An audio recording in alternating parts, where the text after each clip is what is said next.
Voilà,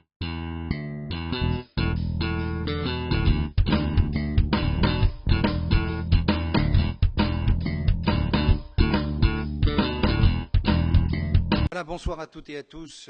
Excusez ce léger retard et merci de votre fidélité aux forums régionaux du savoir, à l'initiative, comme vous le savez, de Science Action et de sa présidente Catherine Picard, qui est parmi nous ce soir.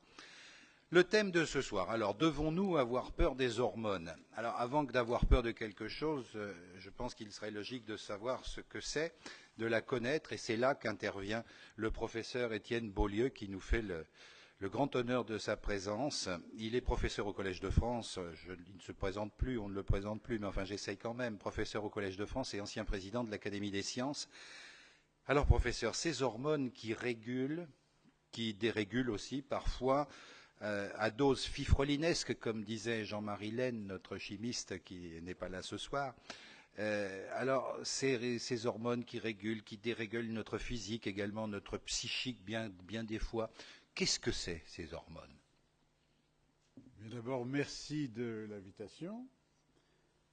Merci au Conseil régional, à la belle association qui préside à ce genre de réunion, et à vous tous d'être là pour échanger avec moi, si vous voulez bien, un certain nombre de connaissances, mais seulement un certain nombre, parce qu'il y en a tellement qu'il n'est pas question d'approfondir trop, mais je suis véritablement à votre disposition pour répondre aux questions. Et si, même dans les généralités que je suis amené à discuter, il y a quelqu'un qui considère que je n'ai pas été clair ou qu'il y a quelque chose de plus à dire, et qui pose une question tout de suite, lève la main ou se manifeste, je suis pour l'interaction au maximum et pas trop pour le discours professoral classique. Alors, les hormones, d'abord, on entend le mot, hormone, ça vient d'un mot grec. Alors, vous voyez, je suis tout de suite un peu trop prof, mais hormone, ça veut dire en grec agir. Ce sont donc des molécules qui sont actives, ou tout au moins qui propulsent une activité qui informe différentes parties de l'économie, de l'organisme, de ce qu'ils doivent faire, répondre donc à des incitations extérieures. Parce que les hormones, naturellement, font partie d'une chaîne de réactifs, on pourrait dire, que je vais schématiser. L'essentiel, c'est nous tous, c'est l'environnement. L'environnement, pour l'essentiel, j'exagère un peu, soit directement, soit par la sensation, la vue, la chaleur, soit de façon plus subtile par la réflexion. Tout ça passe d'une façon ou d'une autre au niveau du cerveau. Au niveau du cerveau, il y a des commandes pour fabriquer des hormones. Il y a d'ailleurs des hormones qui se fabriquent dans le cerveau, on y reviendra peut-être. Et les commandes qui se passent au niveau du cerveau entraînent au niveau de certaines parties de l'organisme qu'on appelle des glandes, tout le monde le sait, les testicules, les ovaires chez les femmes, les glandes surrénales au-dessus des reins, fabriquent des hormones, mais aussi des parties de l'organisme qu'on ne savait pas jusqu'à relativement récemment fabriquer de ces composés qui vont aller ailleurs pour inciter donc ailleurs de faire quelque chose de nouveau, des parties de l'organisme comme par exemple les cellules graisseuses. Oui, oui, les cellules, même les plus agaçantes pour la grâce de vos bras ou de vos jambes, etc. Donc, il y a fabrication d'hormones, et de façon importante, et pour personnaliser un peu le débat, moi récemment, dans les 2 dernières décennies, j'ai découvert qu'un certain nombre d'hormones qui d'habitude sont fabriquées seulement étaient fabriquées apparemment seulement dans des glandes comme celles que j'ai citées, les glandes sexuelles, les surrénales, sont également fabriquées dans le cerveau où ça joue des rôles extraordinairement intéressants. Donc il y en a partout. Ce sont des molécules. Une molécule en soi n'a pas une vraie signification. Alors il y a deux notions. Vous en avez évoqué une, c'est qu'il y en a très peu. Les hormones, dont disons la géographie, le bâtiment que peut constituer un organisme vivant, ce sont des molécules de communication. Communiquer entre des choses qui sont, en quelque sorte, la bâtisse elle-même, qui sont les murs, qui sont la construction. Les hormones ne sont pas de la construction, ce n'est pas des briques, c'est des informations qui rentrent dans la maison formées de briques.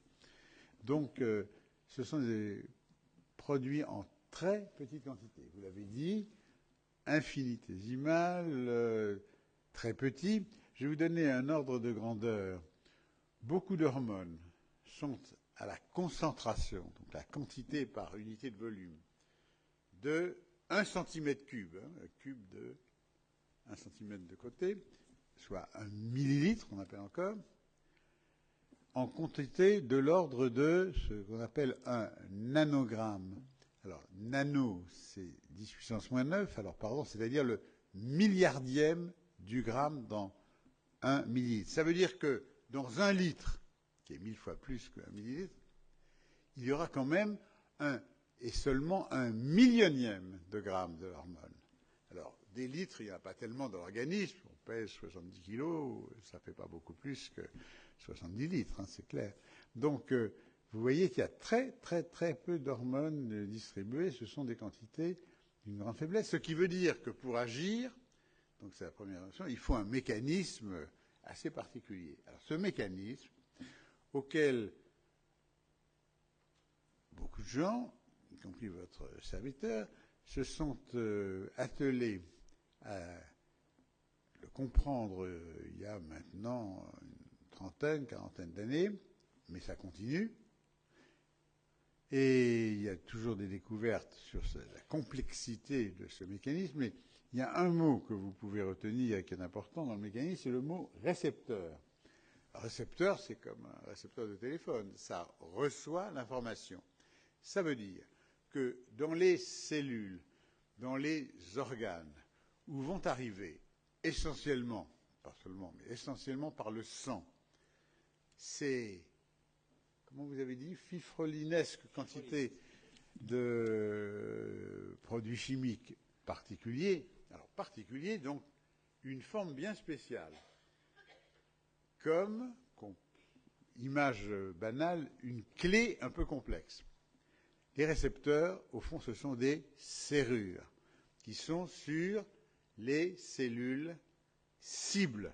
Donc les hormones arrivent à un niveau et s'accrochent à cette structure qu'on appelle récepteur, qui est de la molécule, une partie de cellules qu'on s'appelle cibles et qui répondent. Parce que le récepteur a au fond deux propriétés.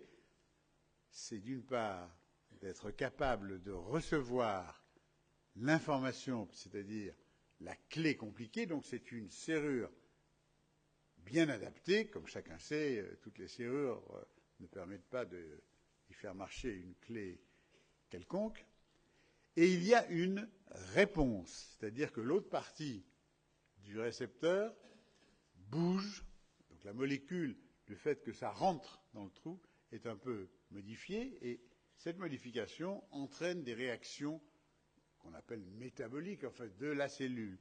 Ce sont des processus d'information qui sont centrés sur le récepteur. Alors le récepteur n'est évidemment pas seul comme ça dans la cellule, il est lui-même, c'est pour vous montrer la complexité,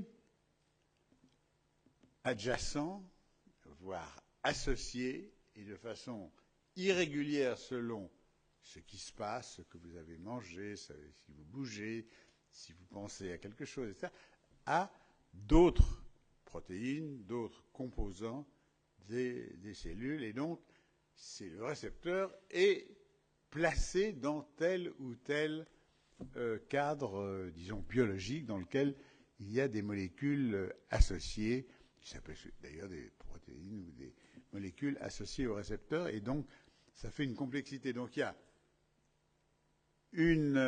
c'est une clé, une serrure avec une certaine variabilité selon l'organisme, l'organe et l'entourage et la circonstance. Vous voyez, donc c'est la vie, ça bouge.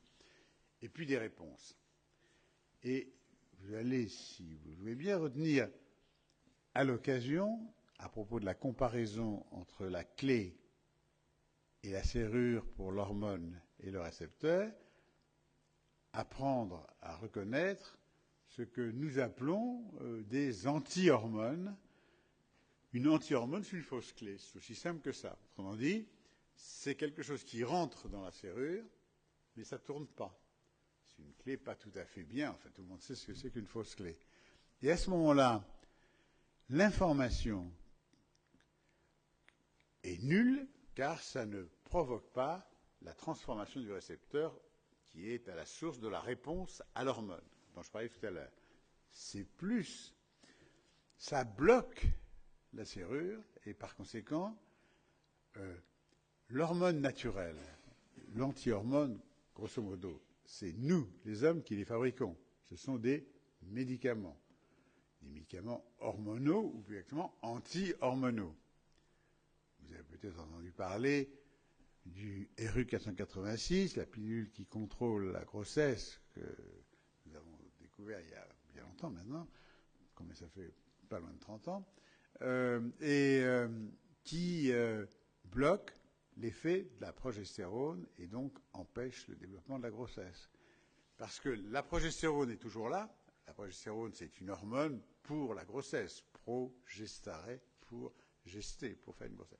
Donc, il y en a toujours, mais elle trouve le récepteur bloqué par une anti-hormone et par conséquent, elle n'agit plus et il y a la réponse à l'absence d'hormones.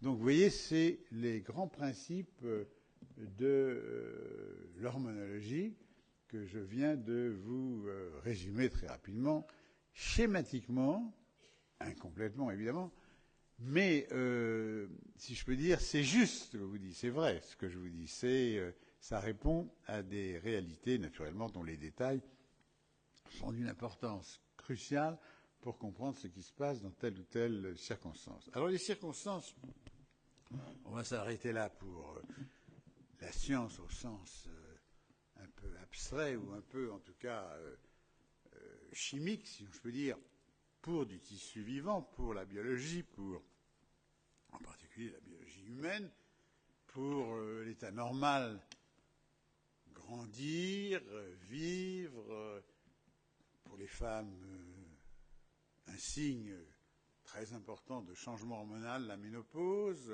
pour les hommes et pour les femmes, bien entendu, tout le monde vieillit. Et donc, à tous les moments, les hormones sont en cause partout. Alors, quand on dit, comme on lit votre titre, devons-nous avoir peur des hormones? On peut peut-être avoir peur, mais elles sont là. Et elles sont d'une importance très grande. Et en plus, elles sont manipulables dans leur effet, comme je le disais. Parce qu'on sait en bloquer l'action, mais on sait aussi en modifier l'action. On sait même aussi en modifier la quantité qui est produite. Donc, ça se manipule. Mais, d'une façon générale, pourquoi y a-t-il, parce que je me rappelle avoir écrit, il y a assez longtemps, même très longtemps, un petit article, je ne dirais pas de vulgarisation, mais d'annonce pour contrarier l'opinion générale qui justement allait, à mon avis, à tort, vers la peur des hormones. J'ai écrit un article qui s'appelait « Le prix de la viande et la peur des hormones ». Alors, je reviendrai tout à l'heure, et si vous posez des questions bien volontiers, vous savez, tout le monde le sait, le veau aux hormones. Qu'est-ce qui ne connaît pas ça? Le poulet aussi. Il y a le poulet aussi. Mais le poulet a été moins important en France que le veau. Le poulet aux hormones, c'est dans les restaurants chinois américains. Ils font ça un peu tout du et on trouvait de temps en temps, pas seulement l'effet de l'hormone sur la viande, disons, mais des petits morceaux d'implants qu'on avait fait au poulet pour qu'il vive plus, pour qu'il grossisse plus. Et pour le veau, ça existe toujours. Alors, je donnerai mon opinion sur ça. Mais ce qui est important, c'est que c'est à tort qu'il y a là une peur. Parce que si on regarde les choses, pour faire plus de viande, par exemple de veau, c'était évidemment parce qu'on utilisait, pas parce qu'on utilisait des hormones, mais parce qu'on les utilisait mal. C'est-à-dire où on en donnait trop, et ça faisait trop d'eau, trop de graisse même, ou bien qu'on abattait l'animal trop tôt, où il restait encore de l'hormone qui circulait, alors qu'il vaut mieux, il faut attendre. Donc, ça se traite de façon logique, et contrairement à ce qui persiste d'ailleurs comme idée, et tous les Américains, qui apparemment se portent aussi bien que nous, mangent de la viande aux hormones, et en Europe c'est interdit. C'est une particularité de l'Europe où est restée l'idée de la peur des hormones, que je trouve non légitime. Mais enfin, cela dit, on peut se passer d'élevage avec les hormones, et donc restons là, mais c'est pour vous dire que la peur des hormones, ça vient, à mon avis, essentiellement de l'étonnement justifié des observateurs que nous sommes tous des autres phénomènes autour de nous, à savoir que c'est, en très petite quantité, d'une activité, d'une puissance remarquable. La puissance n'étant pas la seule hormone, je l'ai bien dit, mais l'hormone trouvant le récepteur dans des conditions telles que ça réagit, etc.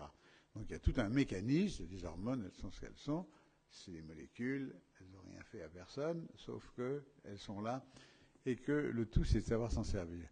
Donc, la question un peu provocatrice, devons-nous avoir peur des hormones, c'est vraiment quelque chose qui, en quelque sorte, dit d'avance, expliquez-nous pourquoi il faut avoir peur des hormones. Donc moi, je vous réponds, il n'y a aucune raison d'avoir peur des hormones, c'est comme beaucoup d'autres choses, active, il y a toujours une façon de s'en servir sur le plan diagnostique, thérapeutique, pour la santé, etc. Donc il y a un faux sens, disons, dans la compréhension générale. Alors, vous allez nous expliquer pourquoi il ne faut pas avoir peur des hormones, alors. Ben je vais vous expliquer simplement parce que ça marche très bien. Marche bien. Il y a quelques thèmes sur lesquels je dis quelques mots, de telle sorte qu'il nous reste, puisque nous avons, si j'ai bien compris, jusqu'à 10h30, c'est ça, qu'il est 9h moins 5, quelque chose comme ça. Donc nous avons le temps de parler, vous avez le temps de me poser des questions, de me contredire si j'ai une opinion qui ne vous plaît pas, c'est tout à fait bien. Je vais vous donner quelques thèmes dans lesquels les hormones interviennent de façon remarquable. D'ailleurs, le premier, quand on a donné le premier prix Nobel pour le traitement du cancer, et ça remonte à 1964 ou 5, un homme qui fut d'ailleurs mon patron à Chicago, Dr. Higgins, et il avait en 1940, vous voyez, c'est pas hier, donné pour la première fois à des hommes qui ont un cancer de la prostate, tout le monde sait évidemment ce que c'est qu'un cancer de la prostate, des estrogènes qui permettaient d'observer un freinage de la maladie remarquable, freinage qui est d'ailleurs toujours utilisé actuellement. Alors, il y a des estrogènes, disons, synthétiques par rapport à l'estradiol naturel, l'estrogène naturel qui était utilisé avant. Il y a du mieux. Il y a d'autres méthodes complémentaires pour faire le même effet que l'estrogène pour traiter, mais ça a été le premier prix Nobel donné dans une grande sagesse, à mon avis, par le jury de l'Institut suédois qui décerne le prix Nobel, en même temps à deux scientifiques, ce professeur Higgins de Chicago pour les hormones, traitement du cancer, et d'autre part la découverte que les virus, c'était pour le virus de la leucémie des poules, qui a été le premier cancer, une leucémie c'est un cancer, qui est dû à un virus et qu'avait découvert un monsieur Raus qui à l'époque avait déjà 85 ans, enfin il était plus tout jeune. Donc c'était des découvertes fondamentales mises sur le même pied qui étaient assez intéressantes. Le virus, petite particule chimique d'une certaine façon, mais extérieure à nous, pour l'essentiel, qui vient faire des dégâts sur lesquels je ne discuterai pas les mécanismes, virus et cancer, ce n'est pas le sujet. Et puis d'autres petites molécules, comme les hormones, qui sont essentiellement à nous, dans nous, et qui entraînent des dérèglements en bien ou en mal pour modifier quelque chose, et ici en bien en ce qui concerne le traitement du cancer de la prostate. Donc, pour les cancers, alors, doit-on avoir peur des hormones? Sûrement pas quand c'est bien indiqué. Je vous ai parlé des anti-hormones tout à l'heure. Une des maladies dont, à juste titre, les femmes ont la crainte, une femme sur 10, grosso modo, a un cancer du sein dans sa vie. Pas tous les cancers du sein, mais la majorité des cancers du sein évoluent parce que il y a des cellules qui se sont développées, pas à cause des hormones, mais les cellules qui se sont développées sont sensibles aux hormones. Et par conséquent, on utilise des anti-hormones, dont vous avez appris il y a 5 minutes la signification des anti-estrogènes, en l'occurrence dans ce cas-là. Donc vous voyez, pour avoir peur des hormones, ce n'est pas du tout approprié, c'est au contraire des systèmes que l'on sait maîtriser et dont on sait faire le yin et le yang, le pour et le contre, le plus et le moins. Donc, pour les cancers, il y a beaucoup de choses de ce genre, y compris des hormones qui accélèrent ou retardent le développement de nombreuses tumeurs. Je ne veux pas en parler plus. Voilà, je peux répondre à des questions précises si vous en avez tout à l'heure ou maintenant. Si quelqu'un, je l'ai dit, vous pose une question, vous m'arrêtez. Alors, parlons de choses. Doit-on avoir peur des hormones? Il y a quelque chose qui a bouleversé la vie des femmes, nous le savons, dans la génération qui vient de se passer, dans les derniers 50 ans, c'est la contraception. Il est évident que d'un point de vue de la dignité, d'un point de vue du choix des familles pour la reproduction, la contraception est une chose extraordinaire. Et je suis d'ailleurs fier, c'est assez curieux d'ailleurs, que mon laboratoire, je lui ai donné le nom du docteur Pincus, dont j'étais un peu l'élève et l'associé, et dont j'ai continué certains travaux. Et en l'occurrence, personne ne connaît le docteur Pincus, qui est un grand bienfaiteur de l'humanité, mort en 1967, et qui a inventé une méthode libératrice pour les femmes qui est faite exclusivement d'hormones, modifie le système ovarien et essentiellement est bien supportée. Au début, les gens avaient très peur et après tout, quand on passe du traitement qui avait commencé comme ça, chez les petits animaux de laboratoire ou qui vivent d'ailleurs peu de temps, un rat de laboratoire ou une souris de laboratoire vit 2 ans. C'est pas la même chose qu'une femme qui, après 50 ans, qui vit très longtemps à partir du moment où elle est fertile. Et donc, on pouvait penser qu'il y aurait des ennuis. Et effectivement, il y a eu beaucoup d'hésitations. Mais toute une série d'expériences faites par des gens qui travaillent sur les hormones indiquaient qu'il n'y avait pas de raison, avec les hormones qui étaient utilisées, avec les quantités qui en étaient utilisées, on ait des ennuis et essentiellement, il n'y a pas d'ennuis. Ce qui ne veut pas dire qu'il n'y ait pas certaines femmes qui aient des embêtements avec tel ou tel type de pilule, on le sait qu'il y en a beaucoup de gens, etc. Il faut être, j'allais dire, intelligent et puis traiter les questions, non pas mécaniquement, oui, non, mais chaque personne est un cas particulier. Donc, avoir peur des hormones, c'est d'une certaine façon nier la possibilité de s'en servir, par exemple, pour la contraception, qui est quand même une des modifications de notre époque tout à fait remarquable, qui est devenue tellement banale que les jeunes filles qui sont nées alors que c'était déjà en train, mais tant que depuis 1980, enfin, les jeunes filles qui ont 20, 30 ans maintenant, n'imaginent même pas que c'était possible avant d'être à risque et de compliquer leur vie personnelle de façon tout à fait évidente, comme tout le monde le comprend dans la salle, bien entendu.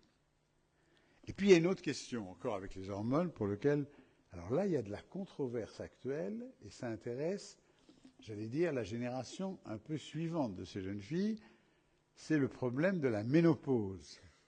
Tout le monde sait, à 51 ans, et c'est pratiquement toutes les femmes, c'est 51 ans plus ou moins un an, c'est-à-dire entre 50 et 52 ans, toutes les femmes perdent la fonction ovarienne. C'est quand même un phénomène extraordinaire, parce que comme on sait que tout le monde vit plus longtemps maintenant, les femmes au moins autant que les hommes, et maintenant on peut dire que grosso modo après 50 ans, je ne dirais pas qu'il y a encore 50 ans à vivre maintenant, mais d'abord ça sera certain dans ce siècle-là, mais il y en a bien 40 grosso modo. Enfin en France récemment, la vie de 50% des femmes atteint 84 ans. Et donc, et plus que 50%, donc, et plus que 84 ans. Donc, les femmes ont, mettons, 35, 40, 50 ans à vivre sans hormones.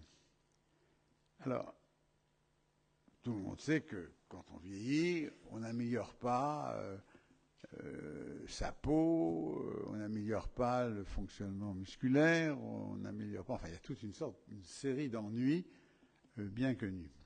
Et bien entendu, on s'est demandé si restituer aux femmes qui les perdent de façon aussi brutale et aussi complète était une bonne chose. Faut-il en avoir peur? C'est toujours la réponse à cette question.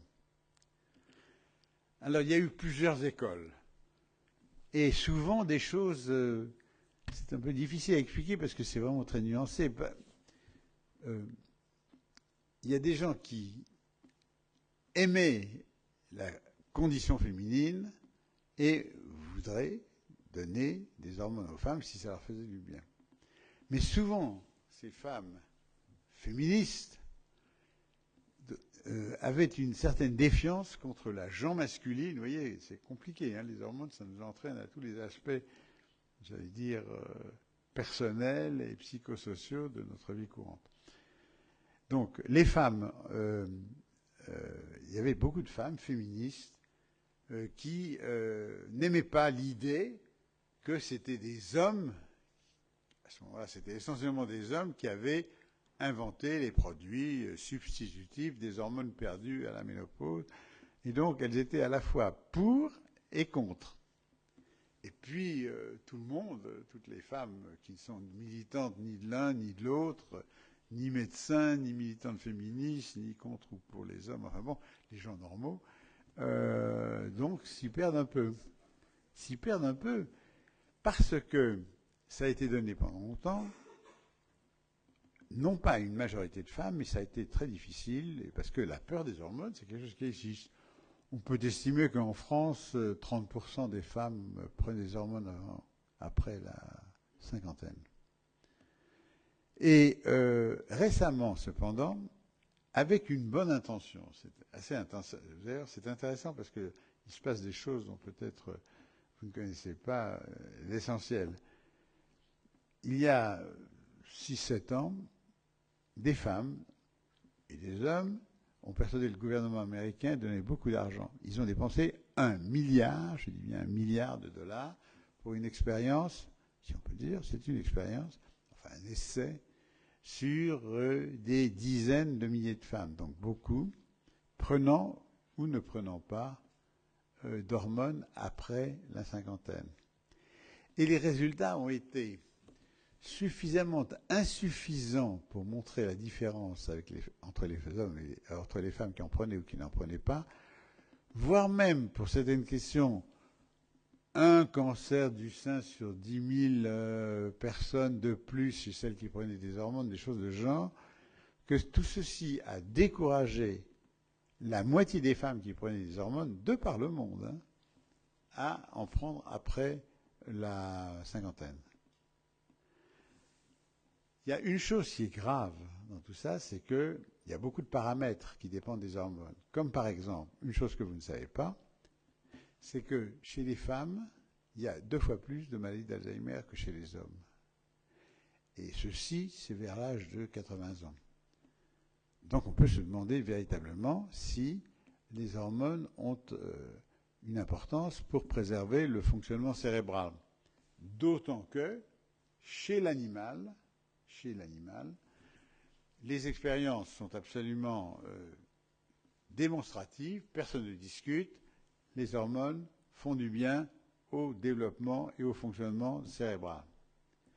Chez les femmes jeunes, c'est plus les plus de 50 ans, c'est les 30 ans que je prends en titre d'exemple, qui ont un accident qui leur fait perdre les ovaires, c'est-à-dire perdre les hormones, elles ont des problèmes de mémoire, d'idéation, etc., qui fait que si on leur donne des hormones, ça va beaucoup mieux, c'est connu aussi. Donc, c'est pas seulement un problème d'animaux et d'humains, chez les humains, ça marche aussi, en tout cas les jeunes.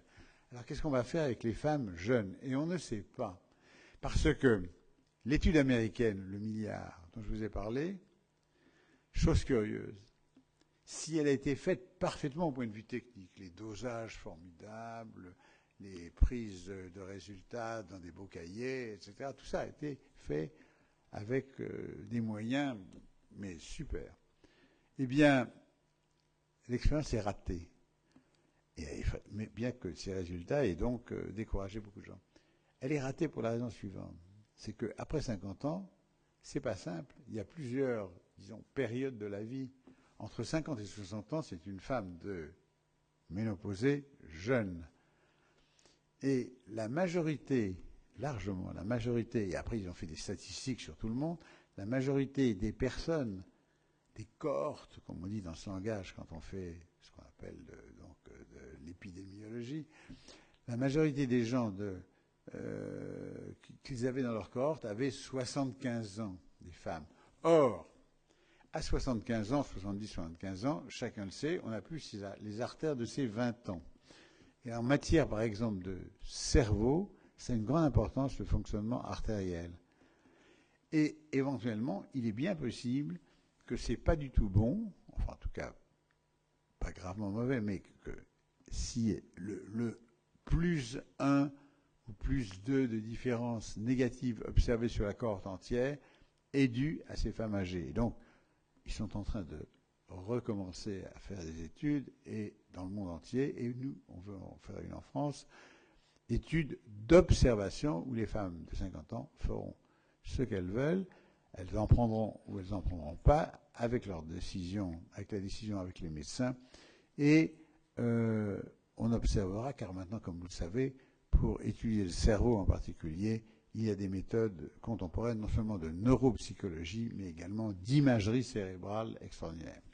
Donc, ceci est à portée de conséquences, mais très difficile de trouver les moyens d'argent, tout simplement, parce que les femmes, ça n'intéresse pas tellement les autres, si je peux dire, et d'autre part, les personnes plutôt âgées, encore moins que les jeunes, et d'autre part, il y a la peur des hormones, un peu pas comprise, mais que beaucoup de femmes, quand j'ai les consultations, tous mes collègues qui sont gynécologues, etc., me racontent, elles hésitent beaucoup. Donc, c'est compliqué.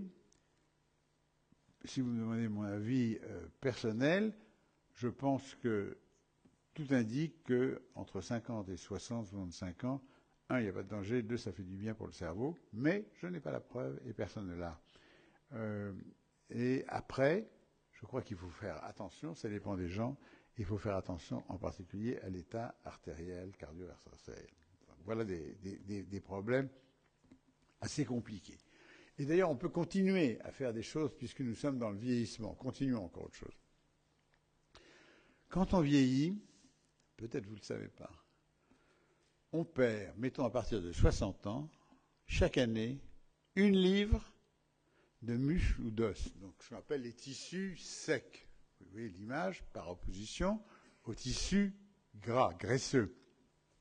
La graisse, là, on en gagne une livre. Autrement dit, le poids reste à peu près pareil, mais on perd de l'un, on gagne de l'autre, et c'est pas, comment dire, pour bien marcher, c'est pas avec la graisse que ça marche, c'est avec les muscles qu'on perd, ou les os, et pour que les os tiennent le coup, il vaut mieux qu'ils soient costauds.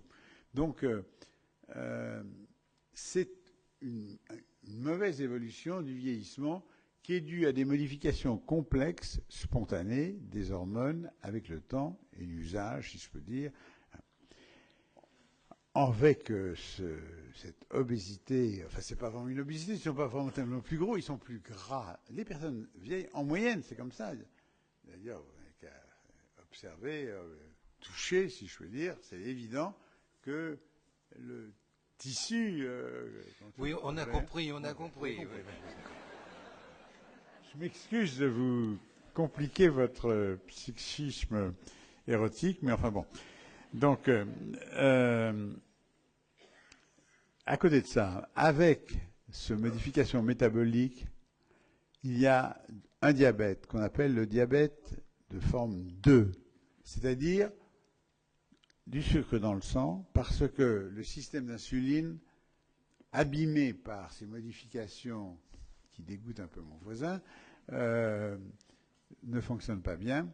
Et en l'occurrence, donc, on a des accidents du diabète qui se développent progressivement. Ce n'est pas la même chose que les jeunes qui ont des diabètes de type 1. C'est un diabète numéro 2 important. Il y a d'ailleurs quand même une certaine hérédité qui existe. Donc c'est assez important.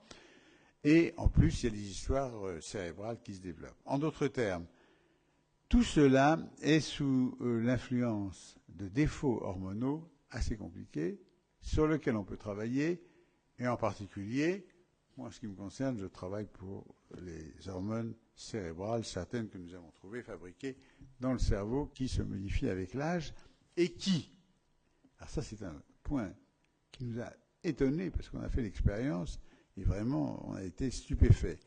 Une de ces hormones fabriquées dans le cerveau, dans un endroit qu'on appelle l'hippocampe, comme le joli petit animal, qui est très impliqué dans la formation et la persévérance de la mémoire.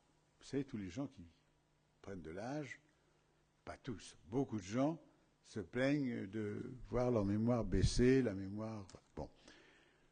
Chez les animaux, c'est pareil. Alors vous me direz, comment est-ce qu'on mesure la mémoire chez les animaux? Ça, je peux vous le décrire.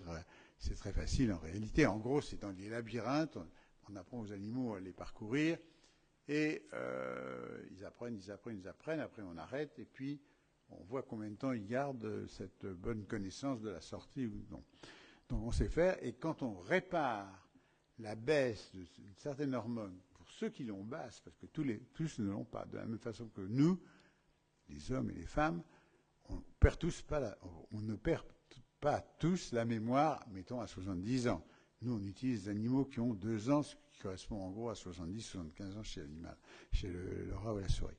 Donc, on peut réparer cette mémoire. Autrement dit, nous savons, et ça c'est solide, c'est pas les méthodes extrêmement intéressantes dont vous entendez plus parler parce que c'est la mode et que les gens se projettent un peu de façon irresponsable, un peu trop vite en avant, les méthodes cellulaires de greffe, etc. C'est de la pharmacologie banale. Si on remplace l'hormone qui baisse dans le cerveau, je parle chez l'animal, on ne l'a pas fait chez l'homme encore, c'est pas si facile à étudier comme vous imaginez. En particulier, il faut de l'argent que nous n'avons pas. Eh bien, on répare des ans l'outrage à la mémoire chez les animaux, c'est absolument évident. Et on sait même fabriquer des produits légèrement dérivés de cette hormone naturelle qui est encore plus actif, 10 fois plus actif et qui en plus n'a pas d'effet secondaire. Autrement dit, il y a des voies de réparation d'un certain nombre d'aspects du vieillissement dus aux hormones dans la tête, et en particulier certaines formes de mémoire, parce que la mémoire chez l'homme, c'est bien plus compliqué encore que chez l'homme. Ce que je vous ai décrit avec les labyrinthes, c'est ce qu'on appelle la mémoire spatiale, c'est-à-dire de l'espace. Il trouve le chemin. Et tout le monde a une mémoire spatiale, y compris les animaux. Les animaux savent où ils sont, ils marchent, ils descendent un escalier, ils comprennent. Bon, on comprend tout ce que c'est la mémoire spatiale, mais chez l'homme, c'est très compliqué, la mémoire. C'est pas la peine de faire un discours. Il y a tout un contexte psychologique, éducationnel, etc. Donc, en tout cas, c'est compliqué et c'est tout à fait important.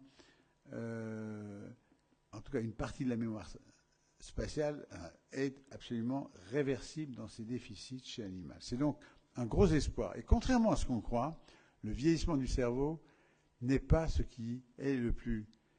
C'est ce qui est le plus grave s'il vieillit mal, mais ce n'est pas ce qui vieillit, si je peux dire, au sens s'altère le plus dans l'organisme. D'une certaine façon, on perd plus de muscles qu'on altère le fonctionnement cérébral, tant qu'il reste ce qu'on appelle normal. Je ne parle pas des maladies comme la maladie d'Alzheimer ou autre, où là on entre dans la pathologie et grave, et dont j'ai dit un mot tout à l'heure, mais qui est un autre problème. Donc voilà des cas. Alors, je pourrais parler de beaucoup de choses et je serais ravi de répondre à vos questions sur différents points. Et comme ça, on aura une bonne heure encore pour en parler. Je vais simplement vous dire autre chose sur les hormones pour suivre en quelque sorte le titre de la réunion sur les hormones. Et pour une chose importante que j'ai un tout petit peu évoquée au départ, c'est ce qui se développe beaucoup, c'est-à-dire des études sérieuses sur, appelons ça, animaux et hormones. Non pas animaux en général, le développement des animaux, etc., les mêmes choses que j'ai discuté pour l'homme, on pourrait le discuter chez les animaux, comment ils grandissent, etc. Bon. Mais nous, ce que j'évoquais tout à l'heure en commençant, qui donnons éventuellement des hormones, dans quelles circonstances? Aux animaux, est-ce que c'est mal, est-ce que c'est bien? Faut-il avoir peur, toujours? Alors, il y a deux façons, pour que les choses soient claires, de donner des hormones aux animaux. C'est simple. Ou bien, c'est pour la reproduction. Comme vous le savez, la reproduction, comme chez la femme, bien sûr, et chez l'homme, dépend beaucoup des hormones sexuelles. Chez les animaux, c'est pareil. Et pour des raisons économiques et simplement d'alimentation, l'homme essaye d'avoir de la reproduction, y compris et en particulier des bonnes espèces, mieux que, etc. Donc, l'utilisation des hormones pour la reproduction est une chose qui, évidemment, n'a aucun danger. Ça, c'est tout à fait clair. Donc, et c'est très largement, non seulement pratiqué, mais encore beaucoup étudié pour avoir des rendements d'animaux qui peuvent avoir des enfants successivement, des petits successivement, permettant économiquement un meilleur résultat. Puis il y a l'autre que j'ai discuté tout à l'heure, évoqué un peu au début, à savoir l'utilisation des hormones données à des animaux pour empêcher certaines insuffisances de développement ou augmenter ce développement, avoir plus de viande à partir d'un animal donné et lui donner des hormones qui stimulent la formation de ces muscles qui finalement sont donc à la base de la nourriture que nous en tirons. Donc, alors je répète ce que j'ai dit, maintenant vous le comprendrez probablement mieux qu'on a discuté de beaucoup de choses déjà sur les hormones. Je pense que, pour l'essentiel, c'est quelque chose de jouable si c'est bien fait. C'est un peu comme tout. C'est-à-dire, donner les bonnes hormones, ça existe. Ne pas en donner des doses trop importantes, qui d'ailleurs ne servent à rien quand elles sont en excès. Et surtout, savoir leur métabolisme, c'est-à-dire faire une véritable étude. Savoir que quand on fait soit un implant, soit une piqûre à un animal, l'hormone restera 15 jours, un mois, etc. et ne pas abattre l'animal dès qu'il a pris un peu de poids, 8 jours après l'administration d'hormones. Il faut attendre le temps qu'il faut et donc étudier ça de façon consciencieuse. Il est extrêmement difficile, à cause de la peur des hormones, d'avoir une utilisation rationnelle en Europe. C'est parti comme cela. Il y a des exemples évidemment presque ridicules, l'escalope de veau, puisque vous vouliez le poulet, vous, très bien, mais qui diminue dans dans la poêle parce qu'il y a plein d'eau, c'est vrai. Si c'est fait immédiatement après l'administration de certaines hormones, on l'a. Ça, c'est pas tellement grave. Il y a aussi l'essai des hormones en excès dans la viande que l'on achète, etc. Mais dans l'ensemble, traiter raisonnablement, c'est comme plein d'autres aliments, je dirais, ou médicaments que l'on donne aux animaux. Il n'y a pas une peur tout à fait particulière à avoir. Voilà ce que je voulais dire pour l'élevage. Alors, ça se développe encore actuellement, et à juste titre, et je crois que vous avez quelque part un livre là que j'ai fait écrire l'année dernière à partir de l'Académie des sciences avec un de mes élèves, M. Mignon, et beaucoup de collaborateurs. Il y a un chapitre qui est très intéressant aussi sur c'est les hormones, santé publique et environnement. Donc c'est les problèmes un peu intéressants dans lesquels il y a des choses sur le vieillissement, il y a des choses sur le cancer, il y a beaucoup de choses, et il y a aussi des choses sur ce qu'on appelle les composés xénobiotiques. Xéno, vous le savez, c'est comme xénophobe, c'est l'étranger. Hein.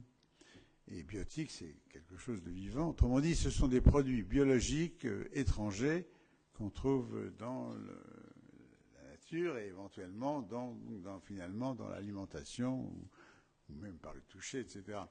Et il y en a beaucoup, ça c'est possible, qui sont dus à, appelons ça la mauvaise hygiène humaine. Ça existe. À savoir des médicaments, des boîtes de pilules laissées n'importe où, qui contaminent un endroit où on fait pousser des salades. Enfin, je dis un peu n'importe quoi, mais c'est quand même ça. Et donc, vous voyez, il y a là toute une... et puis, il y a des dérivés, parce qu'une fois que ces produits hormonaux, qui sont des produits chimiques comme les autres, ils subissent des modifications parce qu'il pleut, parce qu'il fait froid, parce qu'il y a des animaux qui les modifient, etc. Et donc, peuvent entraîner des conséquences des produits, la formation de produits qui sont toxiques. Donc il y a toute une biologie, disons, de précaution qui est importante et que on commence à traiter. Il y a en France quelques groupes de très bonne qualité pour étudier cela. Voilà en gros une partie du paysage général des hormones pour répondre à la question, pour avoir peur des hormones. Et moi, je suis tout à fait prêt, comme je l'ai dit dès le départ, à répondre à des questions. Je suis sûr que vous en aurez sur ce que j'ai dit et ce que je n'ai pas dit. Vous m'avez dit tout à l'heure, il faut que vous parliez de la DHEA. Je parlerai de la DHEA si vous voulez. Mais comme je n'ai pas 50 fois... Je vois une dame là qui fait oui, oui, oui, enthousiaste de la tête. Alors parlez-nous de la DHEA. Ah si. Bon, alors, bah si. La DHEA, c'est assez... Vous nous avez parlé de nos graisses, vous allez nous parler de la DHEA. Là, il n'a pas digéré, là.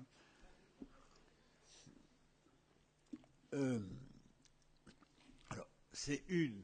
Je n'ai pas dit combien il y avait d'hormones. Il y a au moins 100 hormones sur lesquelles on travaille. C'en est quand même une, et donc avec une certaine... comment dire, célébrité pour elle-même, parce que c'est vrai qu'avec l'âge, chez l'homme, car il n'y en a pas, il n'y a pas ça chez l'animal, il y a une baisse très très importante, c'est peut-être le composé de l'organisme qui baisse le plus avec l'âge. Donc on s'est dit, formidable, si on compense, les gens vont, sinon retrouver leurs 20 ans, du moins être en meilleure forme. Alors, ce composé, d'abord, n'est pas, quand on le donne, il y a plusieurs choses qu'il faut savoir. La première, ça ne vaut la peine d'en donner que si on fait une prise de sang et qu'on voit que la personne, pour l'âge qu'elle a un taux bas. Ce que n'importe quel laboratoire de biologie peut vous dire, enfin de biologie courante. Donc c'est très simple. Première leçon, si je peux dire, ce n'est que intéressant que pour les gens qui ont un taux bas pour leur âge. Deuxièmement, c'est là où ça compense des choses dont je vais vous parler un peu. Deuxièmement, l'autre chose qui est à noter, c'est que la DHEA est... Allez, je me lance parce qu'il y a des millions et des millions de gens qui en prennent et il n'y a pas eu un incident. Donc, il n'y a pas de danger. Même si vous en prenez que vous n'en avez pas besoin, ça ne vous fera rien, mais ça ne vous fera pas de mal. Donc, c'est déjà quelque chose. Et donc, il n'y a vraiment aucun ennui. Mais, à cause des formules que je ne vais pas vous infliger, beaucoup de médecins,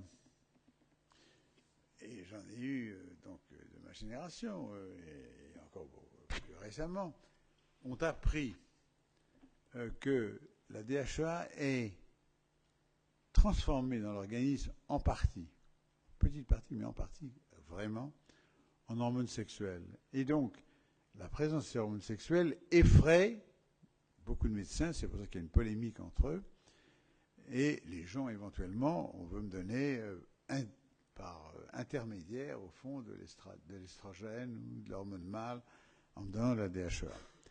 Alors là, c'est vraiment, d'une part, c'est insignifiant et pas pathologique, et d'autre part, ça peut faire du bien, parce que les hormones sexuelles baissent aussi, comme on sait, avec l'âge. Donc, ça, c'est pas grave, mais enfin, ça existe dans la peur des hormones. Ensuite, la DHEA, donc, est ce que j'appelle un type d'hormone permissif. C'est un nom que vous ne connaissez pas. C'est un nom directement traduit de l'anglais, qui veut dire, à l'évidence, permettre autre chose. En d'autres termes, ça veut dire que s'il y a une autre fonction, une autre hormone, qui ne marche pas bien, c'est souvent parce que la DHEA est trop basse. Si on donne de la DHEA, ça fait marcher l'autre hormone. Autrement dit, il y a des mécanismes spéciaux, indirects, dont toutes les données scientifiques ne sont pas établies, ce qui fait que ça n'est pas bien enseigné aux médecins, ce qui fait qu'ils hésitent, ils ne comprennent pas très bien. Et effectivement, c'est assez compliqué, mais c'est comme ça. Alors, dans quelles indications? Alors, les indications sont relativement simples. Il y en a beaucoup, parce que, comme je viens de vous le dire, c'est pas comme juste l'estrogène fait grossir l'utérus, ou bien l'hormone mâle donne plus de vigueur sexuelle. C'est pas des choses aussi limitées. C'est des choses plus vastes. C'est un mécanisme général permissif, permettant aux autres de fonctionner. Alors, ça fait souvent, pas toujours, du bien aux gens qui ont des difficultés, par exemple, une peau qui vieillit mal. Ça, c'est tout à fait clair. Des muscles, comme je disais tout à l'heure, qui diminuent trop. Mais ça ne fera rien aux muscles, ça a été très bien mesuré. Ça ne fera rien aux muscles si en même temps, la personne qui prend de l'âge et qui a un taux de DHEA bas, prend juste de la DHEA et ne fait aucun exercice. Il faut faire un exercice. Ça rendra. Tandis que faire l'exercice sans la DHEA, ça ne marchera pas non plus bien. Donc vous voyez, il faut. La DHEA marche toujours avec quelque chose d'autre. C'est vrai aussi pour le système immunitaire, où il y a des choses. C'est vrai aussi pour. Alors là, c'est pas prouvé, mais pour le système cérébral, il y a sûrement quelque chose, parce que chez l'animal, les effets qu'on a enregistrés pharmacologiquement sur la mémoire sont très bien. Mais chez l'homme, ça n'a jamais été testé, la mémoire. En tout cas, ça ne peut pas faire de mal quand on perd un peu la mémoire d'en prendre et de voir si ça va mieux. Les dépressions, il y a une série de dépressions, éventuellement des dépressions graves, qui sont améliorées. Ne me demandez pas le mécanisme, je ne le sais pas. Mais c'est sûr aussi, il y a plusieurs travaux américains récents encore sur cette question. Maintenant, je vais vous dire autre chose, alors que je connais, parce que nous sommes en train de l'étudier. C'est étudié dans les hôpitaux français, de façon tout à fait classique, pas pour remplacer la baisse de la DHEA, mais comme presque un médicament pour ce qu'on appelle l'hypertension artérielle pulmonaire. Alors, je m'explique. Vous savez peut-être, évidemment, vous savez que le sang revient du corps noir, passe dans le cœur droit et est envoyé dans le poumon par des artères qu'on appelle artères pulmonaires. Et puis dans le poumon, puisque vous respirez, il y a de l'oxygène et le sang devient rouge et repart dans la circulation. Quand il n'y a pas assez d'oxygène, ça nous l'avons montré chez l'animal, mais maintenant on commence à avoir les résultats chez l'homme et c'est pareil. Et chez l'animal c'était facile, on les enferme dans des endroits qui sont équivalents à 5000 mètres d'altitude, c'est-à-dire la moitié de l'oxygène normal, comme ici.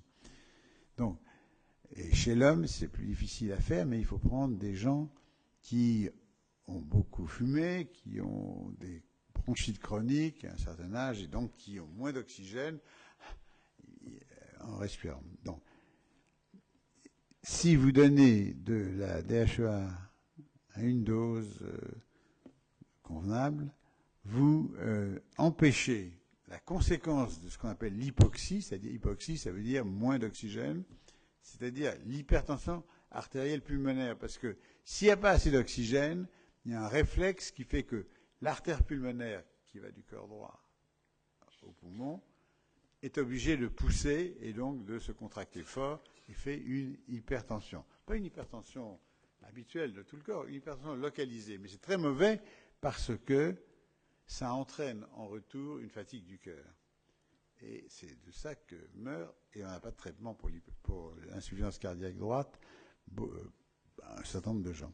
Donc, ça vaut la peine d'essayer, et nous avons d'ailleurs l'intention de faire un essai de santé publique dans les Andes, en Amérique du Sud, avec la DHEA.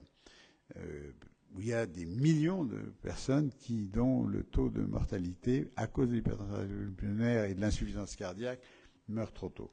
Mais en tout cas, pour ce qui est de nous, en France, c'est un futur traitement nouveau. Voilà, il n'y a pas de...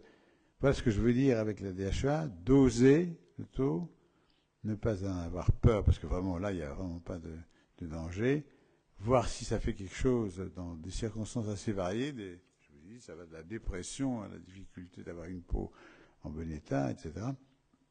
Et donc, si ça marche, bravo. Si ça marche pas, ben, vous arrêtez. Et ça n'a aucune importance. Il n'y a aucun effet secondaire. Alors, ça vous plaît, essayer pour la DHEA? Vous êtes content? Oui, ça me fait un peu penser à l'homéopathie. Là, vous dites essayez, si ça marche, tant mieux. Si ça marche pas, ça fera pas de mal. Ça n'a rien à voir. D'abord, l'homéopathie, je ne sais pas si ça marche. Je n'ai pas d'opinion vraiment sérieuse, sauf que j'ai encore pas vu d'essai chez l'animal qui me convainc, c'est-à-dire en dehors de l'aspect placebo. Mais ça, je sais qu'il y a des effets chez l'homme de la DHEA qui ont été largement mesurés, et en particulier pour tout le syndrome obésité, perte de muscle, etc., dont je parlais tout à l'heure. Ce que j'aimerais vous demander, c'est, puisque vous nous donnez la parole à toutes et à tous, à tout moment, c'est comment est-ce que l'on peut solliciter de son généraliste, de son médecin, un avis concernant cette DHEA? On ne va pas arriver chez lui en disant je veux de la DHEA, ou est-ce que j'en aurais besoin? Vous n'avez même pas. Alors écoutez, je vais faire quelque chose que je n'aime pas, parce que je suis pour la médicalisation de toutes sortes d'activités, y compris de prendre de la DHEA. Non pas parce qu'il y a des dangers, mais parce que je trouve que c'est bien qu'à cette occasion-là, quelqu'un soit suivi, puisqu'il se plaint de quelque chose. En gros, ce que j'ai dit, ça veut dire qu'il faut avoir un taux bas dans une pathologie XY. Bon. Donc, le médecin, je préfère que les gens y aillent. Ils disent à leur médecin, faites-moi faire un dosage, et je ne suis pas bien, et s'il est bas, ils prennent la DHEA. Mais les gens n'en ont pas besoin, car la situation un peu complexe, un peu bizarre de la DHEA, comme d'un produit qui n'a pas de marque, car c'est si peu cher et c'est si impossible à breveter parce que c'est un produit naturel, qu'il n'y a aucune société pharmaceutique qui a voulu dépenser l'argent qu'il faut pour avoir le système classique. Parce que n'importe qui, après, qui n'a pas fait ses examens et pas payé les plusieurs millions, pourrait vendre de la DHEA aux dépens de celui qui a fait tous les efforts. Donc, la DHEA, c'est les pharmaciens qui la vendent. Ils en achètent eux-mêmes en vrac, en poudre, et ils font les comprimés pour les donner aux patients. Et le statut de la DHEA au point de vue légal, au point de vue réglementaire, c'est que vous pouvez aller chez le pharmacien, s'il veut, il a aussi le droit de ne pas vouloir, on a le droit toujours de vouloir ou pas vouloir dans tout, s'il veut bien, il vous le fait, il n'a pas besoin d'une ordonnance médicale.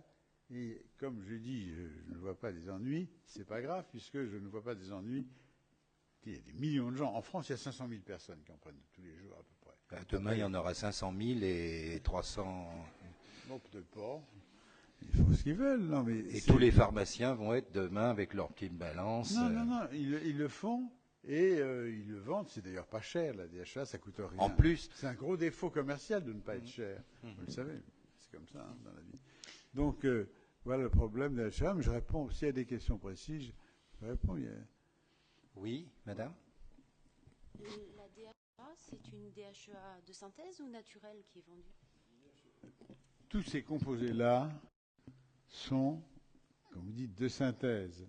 Mais de synthèse, ne me faites pas faire une conférence sur devons-nous avoir peur des composés de synthèse. C'est-à-dire, le fait que c'est synthétisé chimiquement exactement identique à la DHA naturelle, ce qui est extrêmement facile à faire et pas cher du tout, ça ne change rien. Moi, je préfère les molécules de synthèse que les molécules naturelles, au niveau hormonal. D'accord, mais ce que je veux dire, il y a des gens, le mot naturel, pour eux, c'est fabuleux, et de synthèse, oui, c'est le diable. C'est comme le mot chimique, oui, vous l'avez dit tout à l'heure. Tout à fait. Il y a des peurs irraisonnées, bon, c'est comme ça. Oui, c'est chimique, voilà, c'est terrible, c'est chimique. Non, vous êtes en train, si j'ai bien compris ce que vous nous avez dit, vous êtes en train que tout un chacun ou tout un chacune ici peut demain aller chez son pharmacien de village, dire voilà, j'ai entendu le professeur Beaulieu hier au Forum des Savoirs régionaux, et je voudrais essayer la DHEA, et s'il nous dit quoi, on lui dit de toute façon, si ça ne nous fait pas de bien, ça ne nous fera pas de mal. Oui, à la limite, c'est ça. Non, la seule chose que la nuance, c'est en gros, alors si vous voulez aller dans le détail, pour instruire chacun, qui fera ce qu'il veut après, les doses actives, dans les circonstances que j'ai dit, qui sont les plus banales, il en faut plus pour l'hypertension artérielle pulmonaire, mais c'est un peu moins chez les femmes que chez les hommes, car déjà naturellement, l'homme jeune normal a plus de DHEA que la femme jeune normale.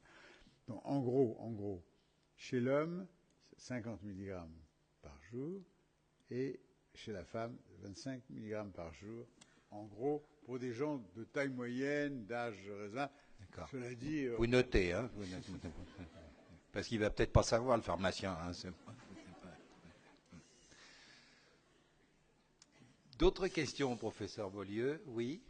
Il y a une dame là. Oui, madame, oui. Alors, attendez, il va falloir... Où elle est la personne? Là-haut. Ah, d'accord. Alors là, il n'y a pas de micro. Oui, ici, il y en a un qui arrive avec notre ami Jean-François, Sciences Action. Voilà, bonsoir. Bonsoir. On entend parler, c'est quelque chose de complètement différent maintenant. On entend parler aujourd'hui de la puberté précoce. Alors pourquoi est-ce que c'est apparu et est-ce que c'est aussi traité avec les hormones? Alors, je veux dire plusieurs choses. La première, je ne suis pas très compétent en endocrinologie pédiatrique.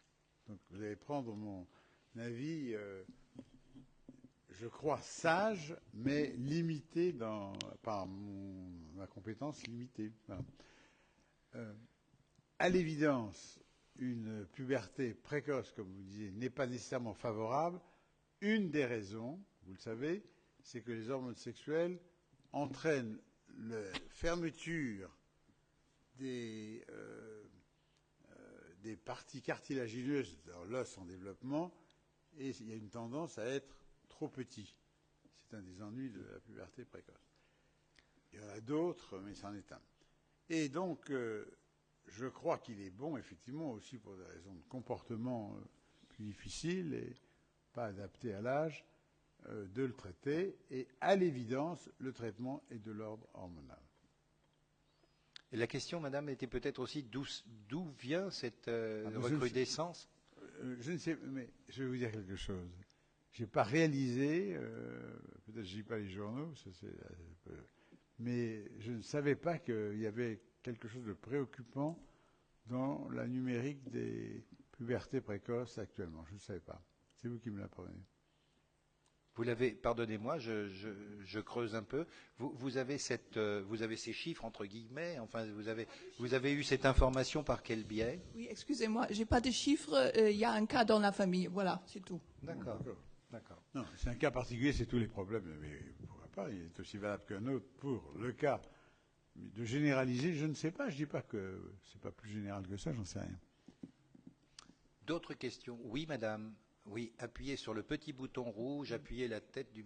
Voilà. Monsieur, vous avez répondu en partie à ce que je voulais vous poser comme question, que le traitement substitutif hormonal, il y a une durée limitée. Oui, j'ai dit ça comme ça parce que j'espère continuer à être suffisamment lucide pour dire ce que je sais et ne pas parler de ce que je ne sais pas. Tout indique, comme je l'ai dit à peu près, que jusqu'à 60, voire peut-être 65 ans, en moyenne, vous connaissez tous comme moi des femmes qui n'ont pas supporté les hormones, vous connaissez tous comme moi des femmes qui ont 75-80 ans et qui prennent des hormones tout le temps, ça va très bien, donc c'est pas automatique, mais essentiellement, en termes de population, il n'y a aucun doute que, d'une part, au point de vue artériel, qui est cardio-artériel en général, jusqu'à 65 ans, on est, disons, normal. Les choses importantes, ça se développe après. L'âge maximum du cancer du sein, une des frayeurs des hormones, c'est l'âge, le pic de développement, 72 ans. La maladie d'Alzheimer, c'est après 80 ans. Donc, je parle des moyennes. Pardonnez-moi, le cancer du sein, j'ai mal entendu, c'est le pic du cancer du sein? 72. 72. Le pic, ça ne veut pas dire qu'il ne s'en déclenche pas après. Ou avant, bien sûr. On en connaît tous, et quand c'est jeune, c'est pas drôle souvent. Mais entre parenthèses, il y a quand même, on sait quand même beaucoup mieux maintenir en vie des femmes qui ont des cancers du sein sans délabrer complètement leur poitrine. Donc j'ai dit ça, oui, madame. Donc j'ai dit ça, et quelle était la question alors? Alors la question, c'est que moi j'ai pris Parlez bien dans le micro, madame, pardonnez-moi. J'ai pris un traitement substitutif pendant une dizaine d'années. Je m'en suis fort bien portée. Je suis déçue de ne plus l'avoir d'ailleurs, mais c'est mon cardio qui me l'a arrêté, qui est une femme d'ailleurs, qui me l'a fait arrêter parce que je suis traitée également pour une hypertension artérielle. Hein. Par contre, est-ce qu'on peut embrayer sur la DHEA? Voilà, c'est là où je voulais en venir. Oui, oui, non, c'est une très bonne question. J'ai failli, mais je ne voulais pas aller trop sur la DHEA parce que pour vous contrarier, quoi. Oui, donc non, c'est votre question, la première partie de la question. Non, les deux aspects de la question sont très très bien. Alors, en ce qui concerne votre médecin, vraiment, vu de loin, je ne la connais pas, mais je ne peux que accepter, je veux dire presque avec félicitation, qu'elle se soit enquis de votre état artériel et qu'elle vous dise faites attention. C'est vrai que les hormones sexuelles, ça dépend quelle dose elle vous a donnée, ça dépend quelle hormone on vous a donné, mais enfin, grosso modo, il y a un petit risque qui n'existe pas avant. Ce n'est pas un risque énorme. Elle n'est peut-être pas tout à fait audacieuse, elle n'est peut-être pas non plus au fait, parce qu'il y a des nouveaux produits de synthèse, donc qui sont plus adaptés à ce genre de problématiques, qui dissocient l'effet sur la santé générale, mettons, et le système artériel. Donc, elle n'est peut-être pas tout à fait assez moderne, mais elle a une prudence logique, sympathique, je trouve, pour moi. En tout cas. Bon. Alors ensuite, votre question, vous lui la transmettrez, DHEA peut-elle remplacer quoi? Non, j'ai dit que madame transmette à son médecin les félicitations du professeur Beaulieu. C'est pas la question. Ça aidera pour la DHEA. Non, mais c'est la question. Les médecins, font ce qu'ils peuvent, comme chacun d'entre nous, et ils ne savent pas tout, et voilà. Donc. Alors, pour la DHEA, ce n'est pas une mauvaise idée du tout, à condition de vérifier, puisque vous avez, pardon de le dire, mais c'est vous qui vous avez appris une hypertension artérielle ou quelque chose comme ça, vous vérifiez bien votre hypertension artérielle. Moi, je n'ai jamais vu de gens augmenter leur pression artérielle avec la DHEA. Mais, comme je l'ai dit tout à l'heure, la DHEA est accusée, pas entièrement à tort, mais c'est d'ailleurs pas mal, de faire un peu d'estrogène. Et par conséquent, vous êtes peut-être très sensible. Donc, moi, si j'étais vous, je crois, et que je me suis senti bien avec les hormones, j'essaierais vraiment un peu de DHEA. voyez si ça vous fait du bien, et puis vous suivez votre tension, ce qui est quand même un geste très élémentaire. Et si vous voyez, et si ça, il y a eu une augmentation, arrêtez, puis c'est tout. Parce que c'est complètement réversible, on peut acheter le D'accord, DHA. ouais. Voilà. D'accord. Je vous remercie, monsieur. Je vous en prie, on donne des consultations publiques. Oui, monsieur, bonsoir. Je voulais vous poser une question. Tout à l'heure, vous avez dit que la prise des hormones permettait donc pour les animaux le développement des muscles.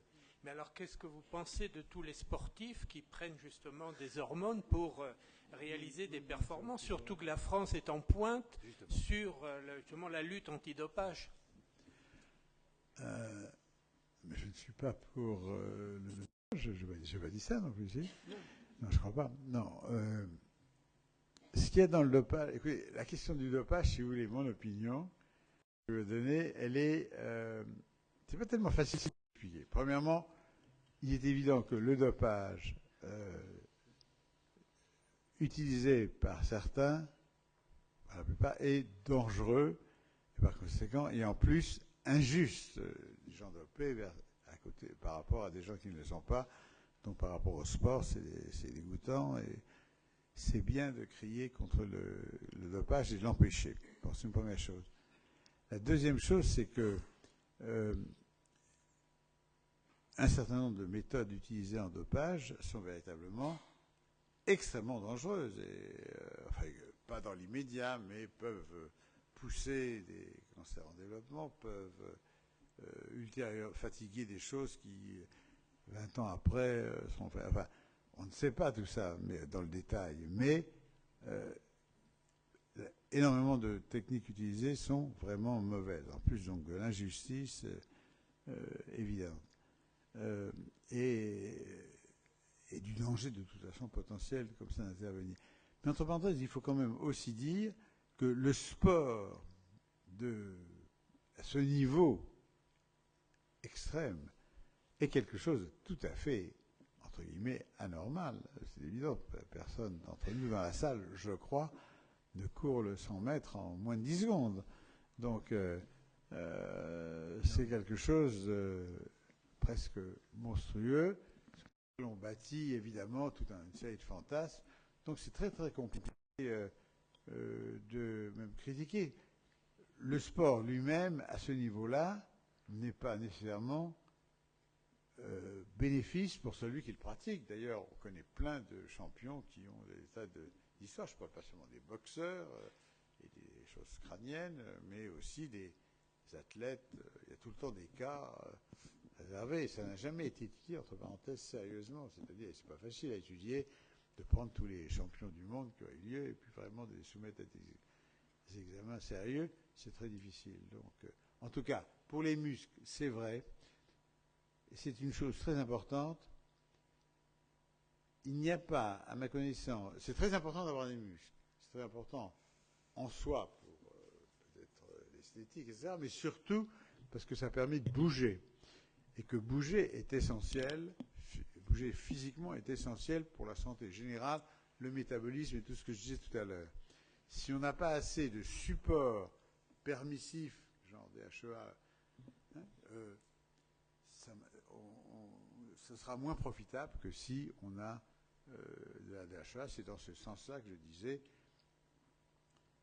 si on veut vraiment refaire du muscle à partir d'un certain âge où on le perd normalement, bouger plus DHEA, ça me paraît bien. Est-ce que la réponse vous satisfait? Oui, c'était surtout la prise. Prenez bien le micro, prenez bien, on vous entend. C'était voilà. surtout le fait que un certain nombre de sportifs augmentent leur masse musculaire pour réaliser donc. Bien sûr. Oui, c'est comme le tout à bœuf l'heure, dopé, oui, hormones, mais pas le sportif, quoi, c'est ça. Oui, mais c'est vrai, mais écoutez, c'était les athlètes de l'Allemagne de l'Est qui étaient. Il faut, ça peut être, je ne sais, je ne me rappelle, j'ai lu un peu là-dessus, mais d'abord c'est pas un travail que j'ai fait, et d'autre part, j'ai oublié, j'ai pas prêté assez attention. Mais la chose que je peux vous dire une chose certaine, masse musculaire et force musculaire, c'est deux choses différentes. Ça ne va pas ensemble. Autrement dit, faire plus de muscles en taille ne vous donne pas automatiquement la force de donner un coup de poing plus fort. D'accord ? Et inversement, il y a des choses, il y a des éléments qui font, disons, des régulateurs pour simplifier, plutôt dans la catégorie modifie le système nerveux, qui fait agir plus vite et pour autant on n'a pas plus de muscles. Et donc c'est des choses à dissocier. D'accord ? Donc je ne sais pas bien répondre à votre question, c'est trop compliqué. Mais comme ça a été dit, il y a même un domaine qui s'appelle actuellement attendez, comment on dit déjà ça va me revenir. Je retrouve. C'est garder ses muscles, c'est d'une extrême importance si on peut. Ça vaut vraiment la peine de bouger. Entre parenthèses, puisqu'on parle de ça, dans le vieillissement, je peux juste vous dire un mot, ça me fait penser à un travail qu'a rapporté ces temps-ci un de mes collègues de Bordeaux, le professeur Dartig, qui est un excellent épidémiologiste et qui étudie beaucoup le vieillissement et en parle très bien, tout point de vue, et qui a étudié beaucoup récemment, et il m'a donné les résultats, je ne sais pas si c'est publié ou pas, de ce que c'est dans le cadre des difficiles problèmes, vous savez bien aussi, de la retraite ou de l'arrêt de travail à 60 ans, 62 ans, 65 ans, etc. Il y a vraiment des problèmes considérables, tout le monde le sait. On disait, et moi je pensais, comme tout un chacun, ah, machin, quand il a dû arrêter son travail à 65 ans, 3 mois après, il faisait un infarctus du myocarde. Ah, un autre ami, il a eu un cancer qui s'est développé quand il a arrêté de travailler. C'est terrible d'arrêter de travailler. Alors, la vérité est la suivante. Ce qui est terrible, et prouvé, c'est que ce qui est mauvais, vraiment, c'est d'arrêter d'être actif.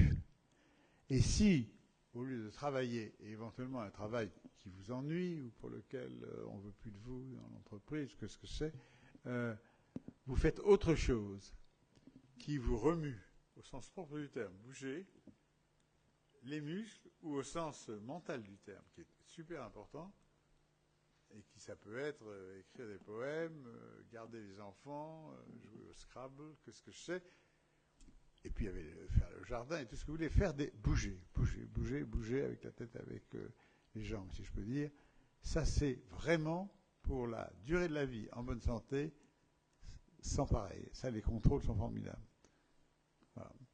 Mais je ne peux pas vous dire. Oui, il y a une autre dimension. Ça ne peut que rester un peu, comment dire, imprécis. Je pense aussi à une autre dimension, peut-être concernant les sportifs et le sport en général, c'est qu'il y a peut-être deux façons, deux acceptions du terme sportif. Le sport de haut niveau, c'est un sport spectacle, et personne ne demande jamais, ni à M. Johnny Hallyday, ni à M. Pavarotti, quand il était encore vivant, comment il faisait pour tenir le coup toute une soirée de spectacle. Donc il y a... Oh, relativement jeune, oui, oui, mais enfin... Non, mais je veux dire, le sport spectacle, est-ce que c'est encore du sport? Alors, d'autres questions? Oui, monsieur. Oui, professeur, je voulais sur la contraception, oui. Parce que votre exposé peut laisser penser que, au fond, il ne faut pas avoir peur des hormones et que quelque part, il n'y a pas d'effet secondaire. Vous avez dit quand c'est bien dosé, quand c'est bien utilisé. Alors l'histoire de la contraception montre que quand même, elle a évolué, en particulier beaucoup dans ses dosages, et qu'il y a quand même l'idée, assez répandue, que quelque part, les premières années d'expérimentation ont été des années d'expérimentation, sans vraiment beaucoup de recul, avec éventuellement des effets secondaires et éventuellement des cancers féminins en augmentation importante. Est-ce que c'est une illusion? Est-ce que c'est une vision d'optique? Est-ce que vous pouvez nous démystifier par rapport à ça? Parce que je pense que sinon, votre propos peut paraître optimiste, lénifiant, oui, et pas totalement scientifique. Mais je ne suis pas, je ne suis pas un prosélyte de tempérament pour ça comme pour autre chose. Donc, je comprends le sens de votre question et vous avez raison.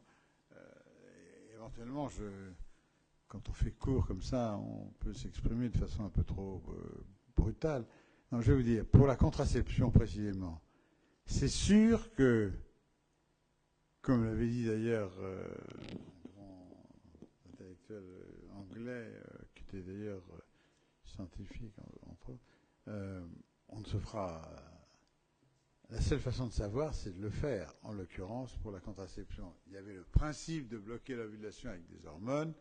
Ça a commencé avec des choses relativement, transposées quantitativement, parce que c'est le problème de quantité de l'animal, et qui se sont révélées non pas aussi dramatiquement compliquées que vous venez de le laisser entendre. L'augmentation des cancers féminins sous l'effet de la contraception, je n'ai pas les chiffres en tête, mais n'a pas été significative. Naturellement, il y a toujours des cas de toute façon. C'est pas parce qu'on est à la contraception qu'on n'est plus une femme qui risque, comme une femme qui n'est jamais à la contraception, un cancer du sein tous les 10 ans. Un cancer sur sein une fois sur 10. Donc, on ne sait pas vraiment, mais quand même, on a essayé, non pas d'ailleurs sur des choses aussi graves que le cancer du sein, mais à cause de beaucoup d'autres choses, de petits troubles, etc., et de meilleurs de faire. Et puis en plus, vient se mélanger des choses dont j'ai un tout petit peu parlé allusivement, à savoir le business, pour vendre d'autres choses, pour compétitionner avec une autre société. Ils ont inventé la synthèse de produits non naturels, très semblables aux produits naturels, valables d'ailleurs, bien et quelquefois même mieux que le naturel. Mais c'est normal que ça ait évolué, ça n'a pas évolué sous l'empire d'une crainte, d'une critique, en disant, vous ne le trouverez nulle part, à ma connaissance, écrit par des gens sérieux et non biaisés bien sûr, que la contraception hormonale de Pincus a entraîné des troubles tels, des accidents, disons, tels, qu'il a fallu changer dans la précipitation. Non, personne n'a osé l'écrire ça parce que c'est simplement pas exact. Donc, il y a des chiffres. Il y a certainement des études, mais vous savez, essayez d'imaginer la difficulté. Oui, bien sûr, mais pardonnez-moi d'insister. Non, mais vous avez raison. Ce sont des choses. Mais de toute façon, maintenant, je crois que, en tout cas maintenant, sont à la disposition des femmes. D'abord, entre parenthèses, je ne me suis pas prononcé là-dessus, mais c'est parce que mon sujet était bien les hormones. Mais il y a d'autres méthodes de contraception que la pilule. Ce qui est assez extraordinaire avec les hormones, en l'occurrence, ça c'est le revers de la médaille mis dans le bon sens pour une fois, c'est que c'est tellement extraordinaire les hormones que la contraception qui n'était pas acceptée par des gens pour des raisons personnelles qu'ils ont parfaitement le droit d'avoir, religieuses ou autres, et pourquoi pas, les gens font ce qu'ils désirent, ils ont leur propre mentalité, c'est tout à fait normal. La pilule, selon le geste de faire une pilule, c'est vraiment pas grand-chose. De modifier une des composantes principales de la vie féminine, comme ça, c'était quand même relativement extraordinaire, et ça compte parmi les grands événements révolutionnaire, on peut dire, de notre temps. Donc, ça a été fait, mais il n'y a pas eu, quelque part, je vais vous dire ce que je pense vraiment, tout simplement, c'est de la chance. Il pouvait très bien, après tout, on ne sait pas, tout tant qu'on ne l'a pas fait, comment voulez-vous savoir? On avait fait plein de choses, ça je peux vous dire, parce que j'ai été un petit peu témoin, et puis je connais très bien quand même ce domaine. Il y a eu beaucoup d'études chez l'animal, et d'études prolongées, mais jamais assez prolongées. Comme je disais tout à l'heure, un animal vit 2 ans, une femme en âge de procréer, c'est 20 ans. Et par conséquent, rien que cette différence, comment voulez-vous extrapoler avec certitude? Le problème, c'est un problème pas très général, de la science appliquée à la médecine, et disons de la médecine toujours, le médecin, chaque fois qu'il fait quelque chose, y compris chez madame, quand il a son hypertension artérielle et tout ça, il prend un risque. s'adresser à quelqu'un et lui conseiller pour sa santé quelque chose, c'est prendre un risque, et ça fait partie, moi je dirais, de la beauté de l'acte, du métier. Et on prend, si on est normal, à mon avis, une responsabilité extraordinaire, mais qu'il faut savoir assurer. Et pas, c'est pas de l'automatisme. C'est pour ça que. Et alors maintenant, il y a véritablement des possibilités, comment dire, diversifiées, formidables, sans compter, comme je répète, qu'il y a d'autres moyens que les pilules. Les pilules ont été comment dire, c'est légendaire dès le départ, dans la mesure où c'est de la chimie simple, apparemment, un geste bêta, prendre un cachet, et changer une composante intime et grave de la vie. Oui, madame, monsieur, bonsoir. Oui, bonsoir. À propos de... Pouvez-vous nous en dire plus sur l'invention de la pilule contragestive, RU 486, que vous avez inventée il y a 25 ans à peu près 80. 1980. 1980. Pouvez-vous nous en dire plus? Pardon? Pouvez-vous nous en dire plus sur cette oui. pilule contragestive? Non, c'est pour ça que... De cette invention. Et l'avez-vous inventée en France ou à l'étranger? La pilule que j'ai décrite et mise au point et tout est utilisée dans toute l'Europe avec quelques difficultés encore en Italie. C'est assez compliqué parce qu'il y a des disputes au ministère de la Santé italienne entre le représentant du Vatican, qui curieusement siège là, et les autres membres du comité d'acceptation des médicaments. D'une part, mais enfin finalement elle est utilisée aussi en Italie, et dans toute l'Europe,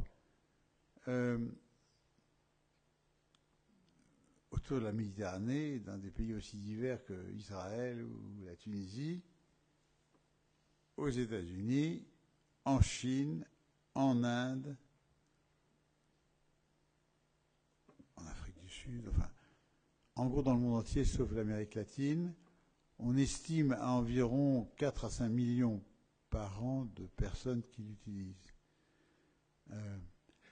Là aussi, je le sais parce que j'ai été, pardon de parler de moi, mais vous m'interrogez vraiment directement sur un sujet qui est évidemment important. Entre parenthèses, je ne fais pas de la pub, mais le RTL va parler des inventions récentes dans quelques semaines. Ils vont faire, ils doivent m'interroger dans 3-4 jours sur justement ça. Mais vous avez entendu? C'est RTL. Non, mais je ne vais pas faire de la pub pour RTL quand même. Moi, c'est le service public, mais enfin bon. Je m'en fiche d'RTL, c'est un moment que je trouve bien quand on parle des choses importantes, parce que c'est quelque chose qui a changé énormément. C'était quand même le problème de l'interruption de grossesse, c'était un problème qui, évidemment, concernait la vie des femmes, et brutalement, avec une pilule, on règle le problème. Donc, ça a provoqué il y a entre 3 et 5 millions de femmes qui l'utilisent chaque année, on pense. Depuis longtemps, puisque ma première publication, c'est en 1981. Et donc, et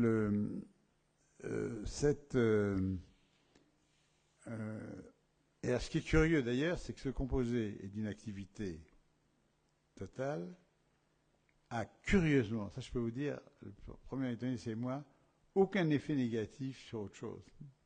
Et on n'arrive toujours pas à comprendre. On trouve même à des doses différentes, de plus en plus, je fais travailler un peu un de mes collaborateurs sur des problèmes cérébraux, où ça fait plutôt des choses bien, donc accessoires et incompréhensibles d'ailleurs par rapport au mécanisme en jeu. C'est vraiment une anti-progestérone, je l'ai dit tout à l'heure. Alors, quelle était votre question? Où on en est? C'est utilisé partout. Et les polémiques ont complètement changé, je peux vous dire. Je suis vraiment un témoin, parce que moi j'ai eu des gardes du corps en Amérique. Quand j'ai fait ma leçon au Collège de France, le quartier latin a été barricadé par la police parce qu'on voulait m'empêcher de parler, enfin, etc. Donc, mais tout ça, c'est de l'histoire, hein, c'est passé. Et donc, c'est un moyen. C'est comme la même chose que pour la contraception. Premièrement, personne n'est obligé d'utiliser, de modifier le cours d'une grossesse. et personne n'est non plus obligé d'utiliser une pilule, comme la mienne, ou une méthode autre, appelons ça instrumentale. Donc, je crois qu'une des nécessités, et avec les hormones, je trouve que c'est assez flagrant, pour l'activité de gens comme moi, puisque je suis sur la sellette devant vous, c'est de reconnaître non seulement les limites techniques, en quelque sorte, de l'activité qu'on peut déployer, mais aussi de donner l'explication et la liberté totale aux gens de choisir. C'est absolument indispensable. Voilà, c'est de très bonnes émissions sur RTL. C'est quand l'émission en question, là? Je ne me rappelle plus. Franchement, je ne me rappelle plus. J'ai peut-être dans mon sac. Ce qui est important, c'est... Non, c'est très bien, très bien. Ils veulent faire un truc sur différentes... Chaque semaine, un truc sur une grande découverte médicale française. Très bonne émission. Oui, ça peut-être. Oui, bonsoir. Y a-t-il à votre connaissance des études réalisées sur l'influence possible des hormones sur l'évolution génétique d'une espèce à travers plusieurs générations? Bonne question. Alors là, les autres étaient mauvaises. Hein. Bonne question. Et je vais vous dire pourquoi je dis bonne question, parce que les questions sont extrêmement difficiles. La réponse est extrêmement difficile. Je vais voir. Alors, premièrement, la chose simple. Si je vous parlais il y a 2-3 ans, nous n'y sommes plus, je vous aurais dit ce qui reste vrai, que essentiellement une hormone, comme je l'expliquais au début aujourd'hui, c'est un produit qui circule dans le corps, qu'elle soit les hormones qu'on a, soit ou celles que vous prenez par là, que vous prenez par comme médicament par la bouche ou en piqûre. Ça circule, ça agit, c'est éliminé. Donc, en principe,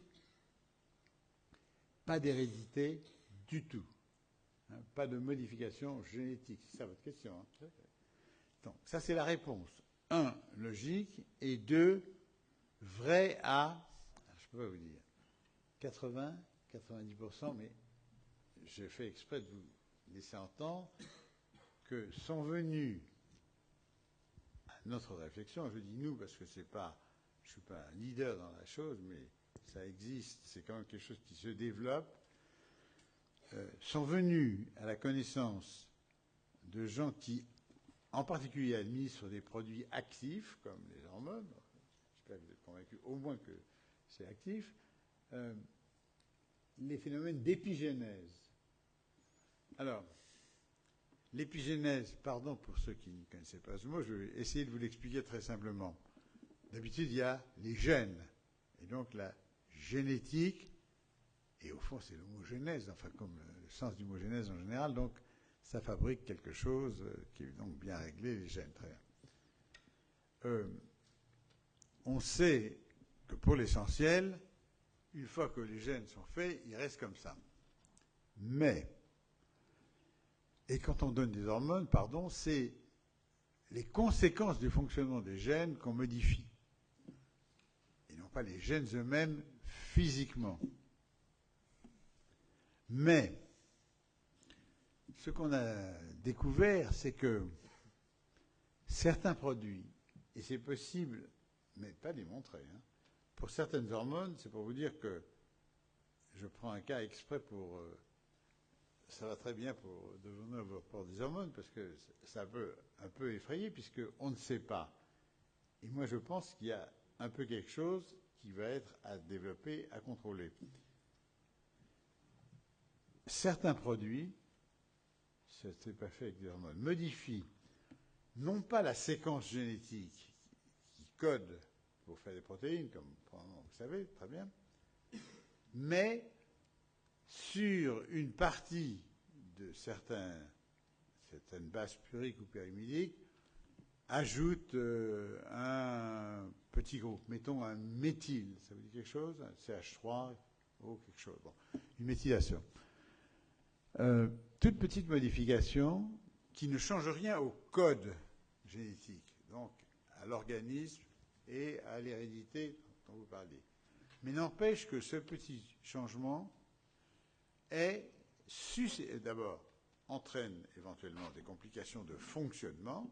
Bon, ça pourrait être un mécanisme de fonctionnement de corps étranger, mais aussi, c'est peut-être vrai avec des choses endogènes, naturelles, mais éventuellement, ce n'est pas du tout impossible dans ce qu'on sait au niveau de la fécondation, au niveau de tout début donc d'un nouvel être, quand il y a les premières divisions, que soit passé dans le gène, soit d'un côté, soit de l'autre, venant du mâle ou venant de la femelle, venant de l'homme ou venant de la femme, une ou deux comme ça, petites modifications qui subsistent. Ça, c'est pas du tout impossible, et se reproduisent.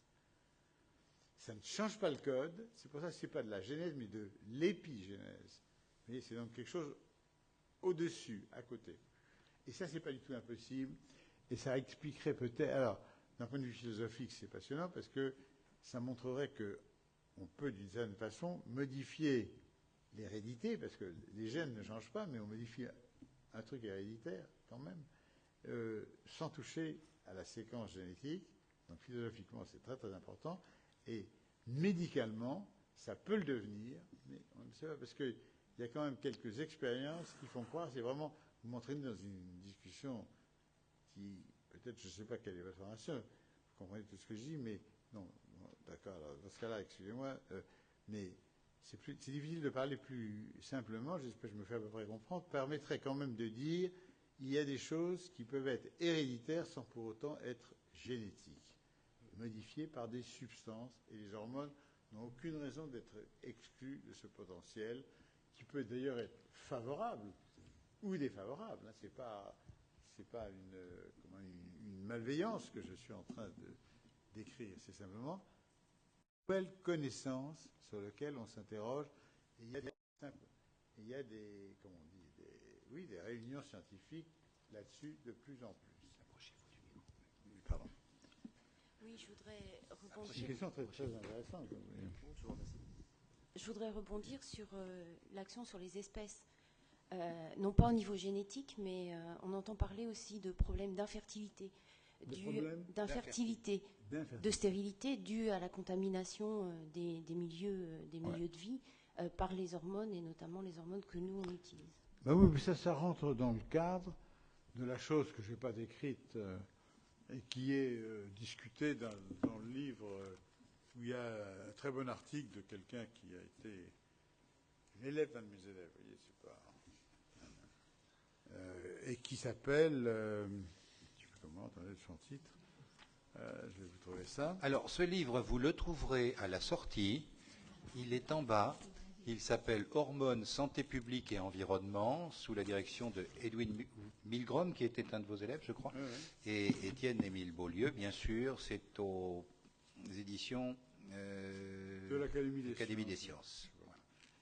Je vais vous dire le nom, je vais lire le titre de la chose qui... Ça répond exactement à ce que vous dites, ça c'est utilisation. Voilà, et le professeur signera ce livre pour celles et ceux qui le désireront tout à l'heure à la fin du forum. De même que vous pourrez trouver l'ouvrage Le goût de la science, qui n'est pas un livre uniquement du professeur Beaulieu, Comment je suis devenu chercheur, et il a collaboré à ce livre parmi vraiment un aréopage d'autres chercheurs et d'autres savants également. Donc, le pire, c'est que je ne me rappelle pas de ce qu'il y a dans ce... Vous vous souvenez pas de ça? DHEA. Je vais vous dire, donc c'est... Vous avez posé une colle au professeur? Non, oui. non, mais je cherche le nom pour que... Ça s'appelle Hormones, santé publique... non, c'est pas ça. Ça s'appelle Perturbateurs endocriniens hormonaux. L'article de ce... Pouvez-vous nous en dire un mot, nous le résumer? Non, mais je l'ai dit tout à l'heure. Voilà, Jean-François Savouret, voilà l'auteur principal. Non, le résumé, c'est simplement vous dire... vous montrer les chapitres qui sont... Il va falloir l'acheter. Hein, les pesticides, par exemple. Voilà, il y a ça. Ou les hormones que nous l'alimentation et sources diffuses, oui. Il y a... Les quoi, les... Oui. Le changement de sexe des poissons. Oui, oui, mais ça dépend du milieu. Mais c'est bien connu des pêcheurs à la ligne, comme moi. Non, mais vous ne pouvez pas effrayer tout le monde avec le changement de sexe des poissons, parce que le changement de sexe des poissons, il a toujours existé. C'est le même mécanisme que chez les mammifères.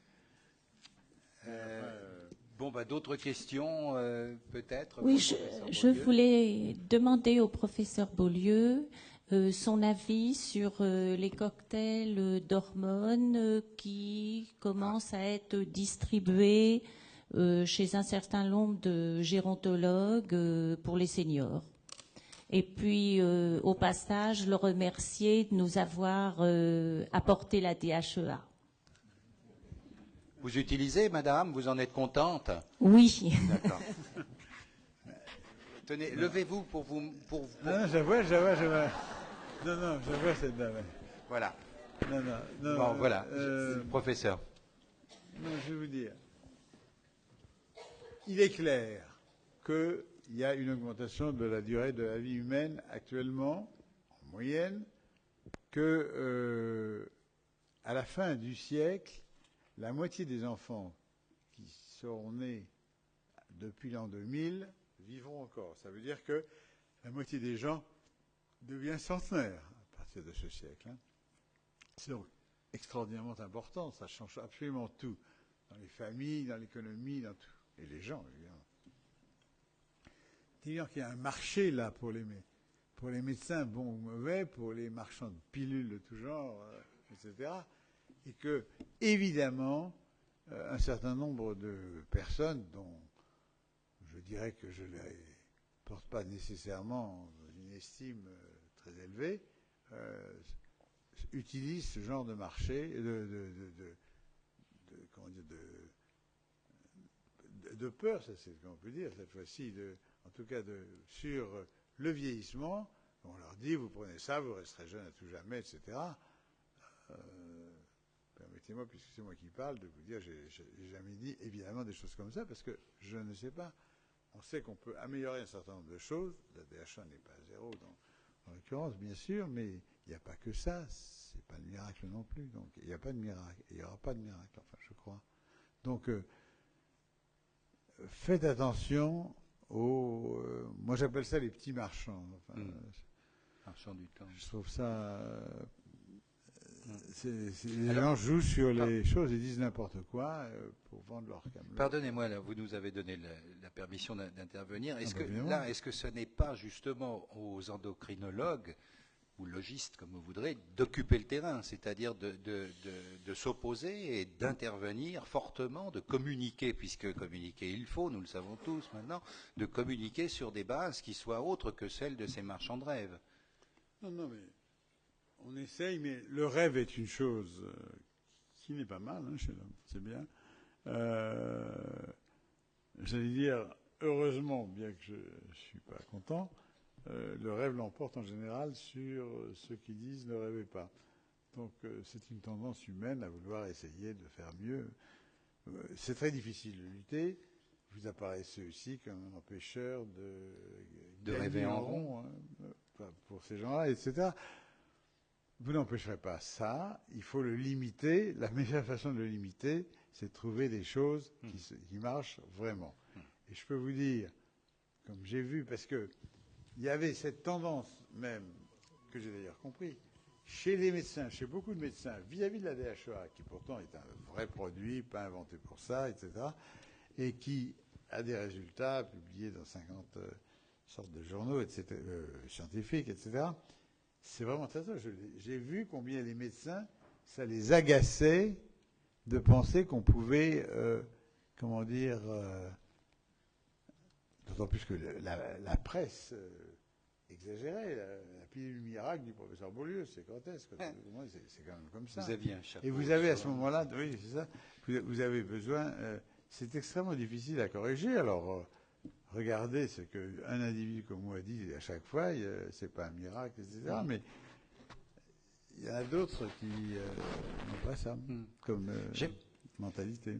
Oui, je ne parlais pas de marchands, comme aux États-Unis où on peut acheter en vente libre tout un tas de produits, mais d'un point de vue scientifique, il y a peut-être des avancées possibles. Mais oui, non, mais encore, j'ai donné à titre amical encore, comme il m'arrive souvent avec mes amis, c'est tout à fait normal qu'ils me demandent est-ce que je peux faire ci ou ça, etc., des conseils. S'il y a une anémie, on demande des produits contre une anémie. Ça existe, l'anémie du vieillissement. On le dit. Il y a un certain nombre de signes objectif. Et demain, j'espère, par exemple pour la mémoire, si on transfère à l'homme ce que nous avons trouvé chez l'animal, comme je vous l'ai dit, c'est réversible. On conseillera ça, sans état d'âme, au contraire, content de donner un coup de main. Mais il n'y a pas tellement de choses qui font leur preuve. Alors pour les histoires d'obésité, etc., il y a des modalités et d'alimentation et d'hormonal accessoires qui peuvent être faits, que certains médecins, bons médecins, vont apprendre de plus en plus. Donc ça existe, mais pas n'importe quoi marqué, disons, en affichette dans les journaux comme publicité. Monsieur ou madame, là-haut, je crois. Oui, bonsoir. Bonsoir. Une dame, oui. Alors oui, j'ai deux petites questions. Déjà, une à propos de la contamination de l'eau. Alors voilà, je bois de l'eau du robinet. Est-ce qu'il y a un risque à ce que je prenne de la progestérone en buvant de l'eau? J'ai 19 ans et je suis un garçon. Et puis la deuxième petite question, c'est à propos, est-ce que vous pouvez nous parler du scandale de l'hormone de croissance? L'hormone de croissance, c'est ça que vous voulez dire? La progestérone avec de l'eau du robinet, c'est bien ça, si j'ai bien compris? Non, oui, il y avait progestérone et eau du robinet, c'est ça? Et hormone de croissance. Non, alors hormone de croissance, ah ben ça j'ai une histoire à vous raconter. Merci de la question parce que j'ai oublié d'en parler de l'hormone de croissance et c'est extrêmement intéressant. Alors, la progestérone dans l'eau du robinet, je ne connais pas. Pourquoi il y en aurait? Enfin, s'il y a des boîtes de pilules, comme je l'ai dit tout à l'heure, qui tombent, j'en sais rien. Il n'y a rien de spécial. Cela dit, compte tenu de ce qu'il faut pour que la progestérone est un stéroïde très actif dans l'organisme, utile à certaines doses dans les pilules contraceptives, mais il en faut une certaine dose et ça m'étonnerait que dans de l'eau, il y en ait assez pour avoir un quelconque effet, d'autant plus que, comme vous savez peut-être, c'est un composé très lipidique, donc qui ne se dissout pas dans l'eau, et donc ça m'étonnerait qu'il y ait le moindre danger de ce point de vue spécifique, progestérone, eau usée, etc. D'une part. Alors maintenant, l'hormone de croissance, ça j'aime bien cette question, parce que j'ai oublié d'en traiter et elle est intéressante. C'est intéressant parce que là encore, c'est un peu compliqué.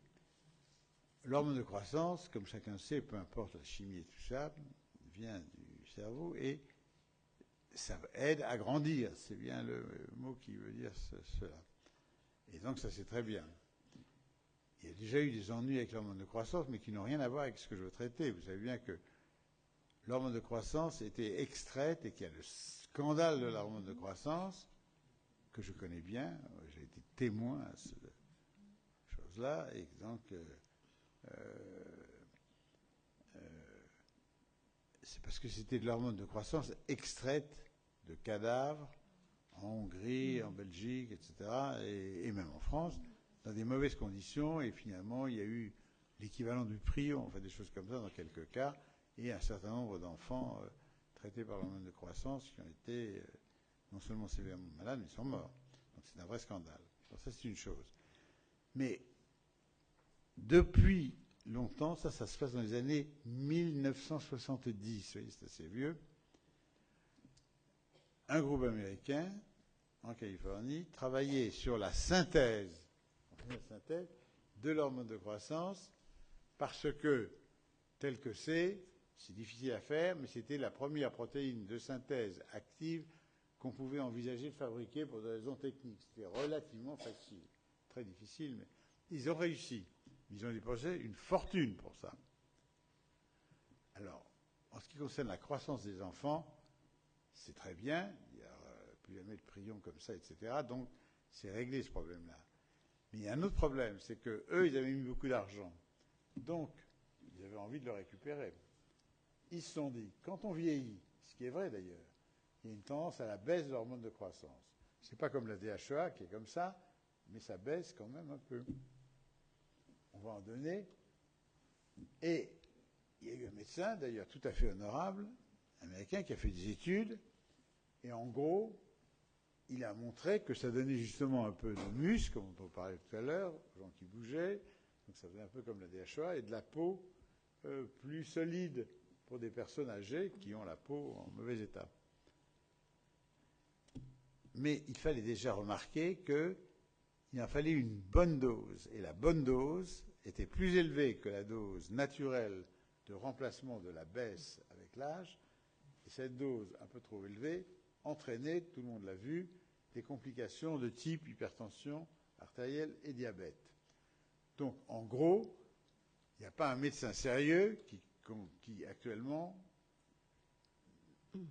conseille de faire de l'hormone de croissance pour traiter. Il y a quelque chose même de plus intéressant, tout à fait extraordinaire, et que j'ai appris en traitant un tout autre problème, en commençant par des petits vers qu'on appelle les nématodes, et en étudiant un système hormonal qui est tout à fait comme l'hormone de croissance, et ça a été avec la découverte suivante, c'est que contrairement à ce qu'on pourrait croire, l'hormone de croissance, quand on la supprime, ça augmente la longueur de la vie de ces petits animaux qui vivent seulement 15 jours, ça va, d'accord? Donc c'est vraiment vrai. Et ça a été transposé même aux souris. Alors chez l'homme, on ne sait pas, mais chez la souris, c'est clair. C'est même un groupe français, de l'élève d'un de mes élèves, vous voyez, qui a trouvé ça très bien. Et il est mondialement reconnu pour ça. Donc, en fait, c'est mauvais, l'hormone de croissance, contrairement à ce qu'on voit dans les pubs, d'autant plus que, et ça se vend beaucoup dans certains trucs, en particulier dans la vente n'importe comment qu'on voit souvent aux États-Unis, qui est qu'on en donne des petites quantités et à prendre par la bouche, qui est complètement ridicule. La petite quantité ne sert à rien, et de toute façon, prendre par la bouche, c'est une protéine qui est digérée par l'estomac et donc ne peut pas servir à quelque chose, quoi que ce soit. J'allais dire presque heureusement, puisque finalement, c'est pas bon, l'hormone de croissance. Donc l'hormone de croissance, mon opinion personnelle, mais tout le monde y vient maintenant, je crois que vous pouvez la retenir, non, pour les personnes qui vieillissent. Claire, j'aimerais qu'on conclue sur en quelques mots, parce qu'il va être l'heure, professeur Beaulieu. Finalement, tout ça, la maladie, la vieillesse plus exactement, la vieillesse, cette recherche de manière de contrecarrer les effets pas agréables, etc., de la vieillesse, est-ce que ça ne va pas aboutir à une sorte de façon de considérer la vieillesse comme une pathologie?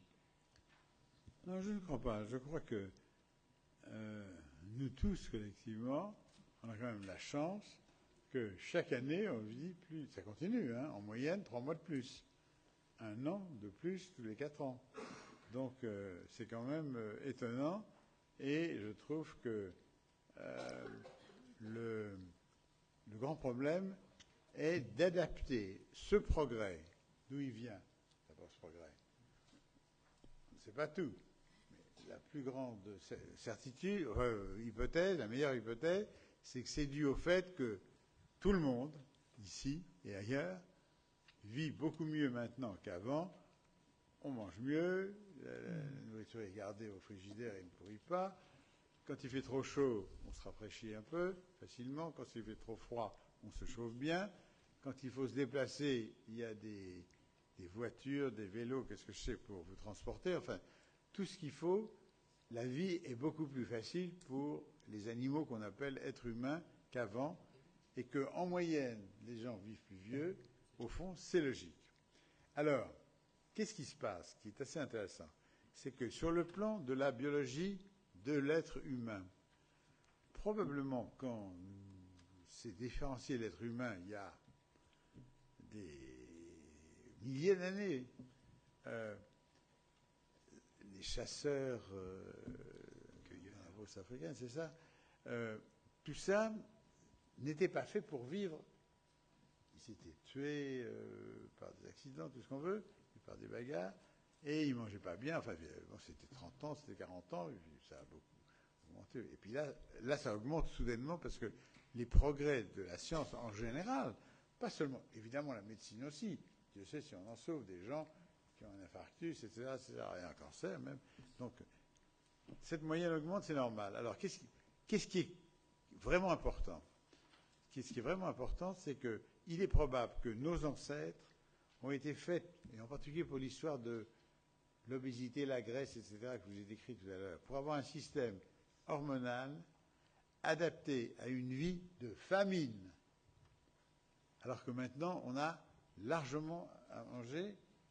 En moyenne, naturellement, on ne va pas faire sur une ici, partie c'est du pas le globe. moment. Ouais. Mais même les gens pauvres mangent infiniment plus que la plupart des gens il y a encore 7 ou 8 siècles, et même peut-être plus récemment. Donc, nous ne sommes pas adaptés à ça pour le vieillissement. Le vieillissement est difficile. Et il y a une chose qui est encore, comment dire, qui pose problème, et qu'on voit avec l'augmentation de la durée de la vie, c'est la perte du fonctionnement cérébral complet, les pertes de mémoire et tout ce que je disais tout à l'heure. Et ça aussi, le cerveau n'a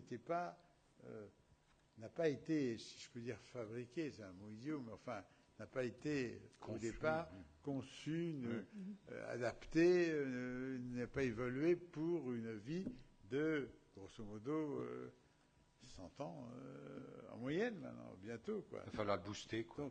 Donc il faut travailler la recherche. Et entre parenthèses, d'ailleurs, les gens qui font de la recherche comme moi ne trouvent pas, comment dire, je n'arrive pas à convaincre, je peux vous le dire, les autorités qui nous gouvernent, et on a accès à tous les niveaux, de faire l'effort nécessaire pour que les gens, dont la majorité des gens qui sont ici, ont largement 50 ans à vivre encore, mais peut-être 50 ans avec la moitié d'entre eux qui perdront la tête, et ça sera triste, etc. Ah ben oui, c'est quand même comme ça. Je me rappelle avoir écrit un petit article, je me rappelle, c'est dans Libé, il n'y a pas très longtemps, où j'alertais les gens de cet âge, de l'âge moyen, les gens qui ont actuellement 50 ans, ils ont devant eux 50 ans avec un danger très important, de perdre. Écoutez, aujourd'hui, on sait que les gens de plus de 85 ans, il y en a la moitié qui perdent la tête, on le sait. Alzheimer est inclus là-dedans, évidemment. Donc, on n'arrive pas à faire, et je disais qu'il devait annoncer, il ne l'a pas fait, alors je le fais. Si vous vous intéressez à ça, vous regardez le site qu'on a fait dans mon labo qui s'appelle Institut Beaulieu, j'allais en parler. Quoi ? J'allais en parler.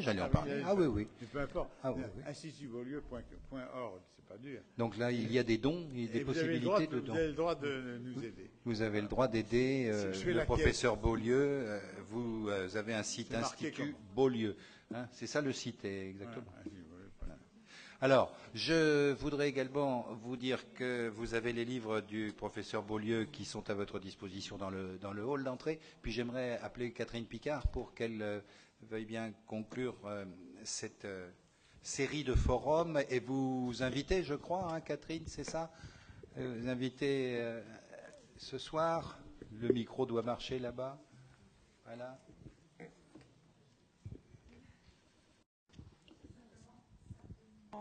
Professeur, pour vous remercier de cette conférence et vous dire à tous et à toutes que bientôt les congés s'annoncent, que nous allons nous quitter pendant un petit moment pour nous retrouver le 24 septembre avec une autre conférence sur la maladie de Parkinson, mythe et anti-mythe. Avec un jeu de mots bien entendu, puisqu'il faut quand même un tout petit peu sourire sur ces sujets. Les intervenants seront Yves Agit, professeur de neurologie et de biologie cellulaire, membre de l'Académie des sciences, etc., et directeur scientifique de l'Institut du cerveau et de la moelle épinière, et Jean Costantin, qui est bien connu de nos conférences, qui est un régional de l'étape, en quelque sorte. Il serait ravi de m'entendre l'appeler comme ça, qui est directeur de l'unité de neurobiologie clinique au CHU de Rouen, et qui, donc, tous les deux échangeront. Je vous le prête pas, je vous le donne. Et nous vous attendons éventuellement comme moniteur avec plaisir. Donc,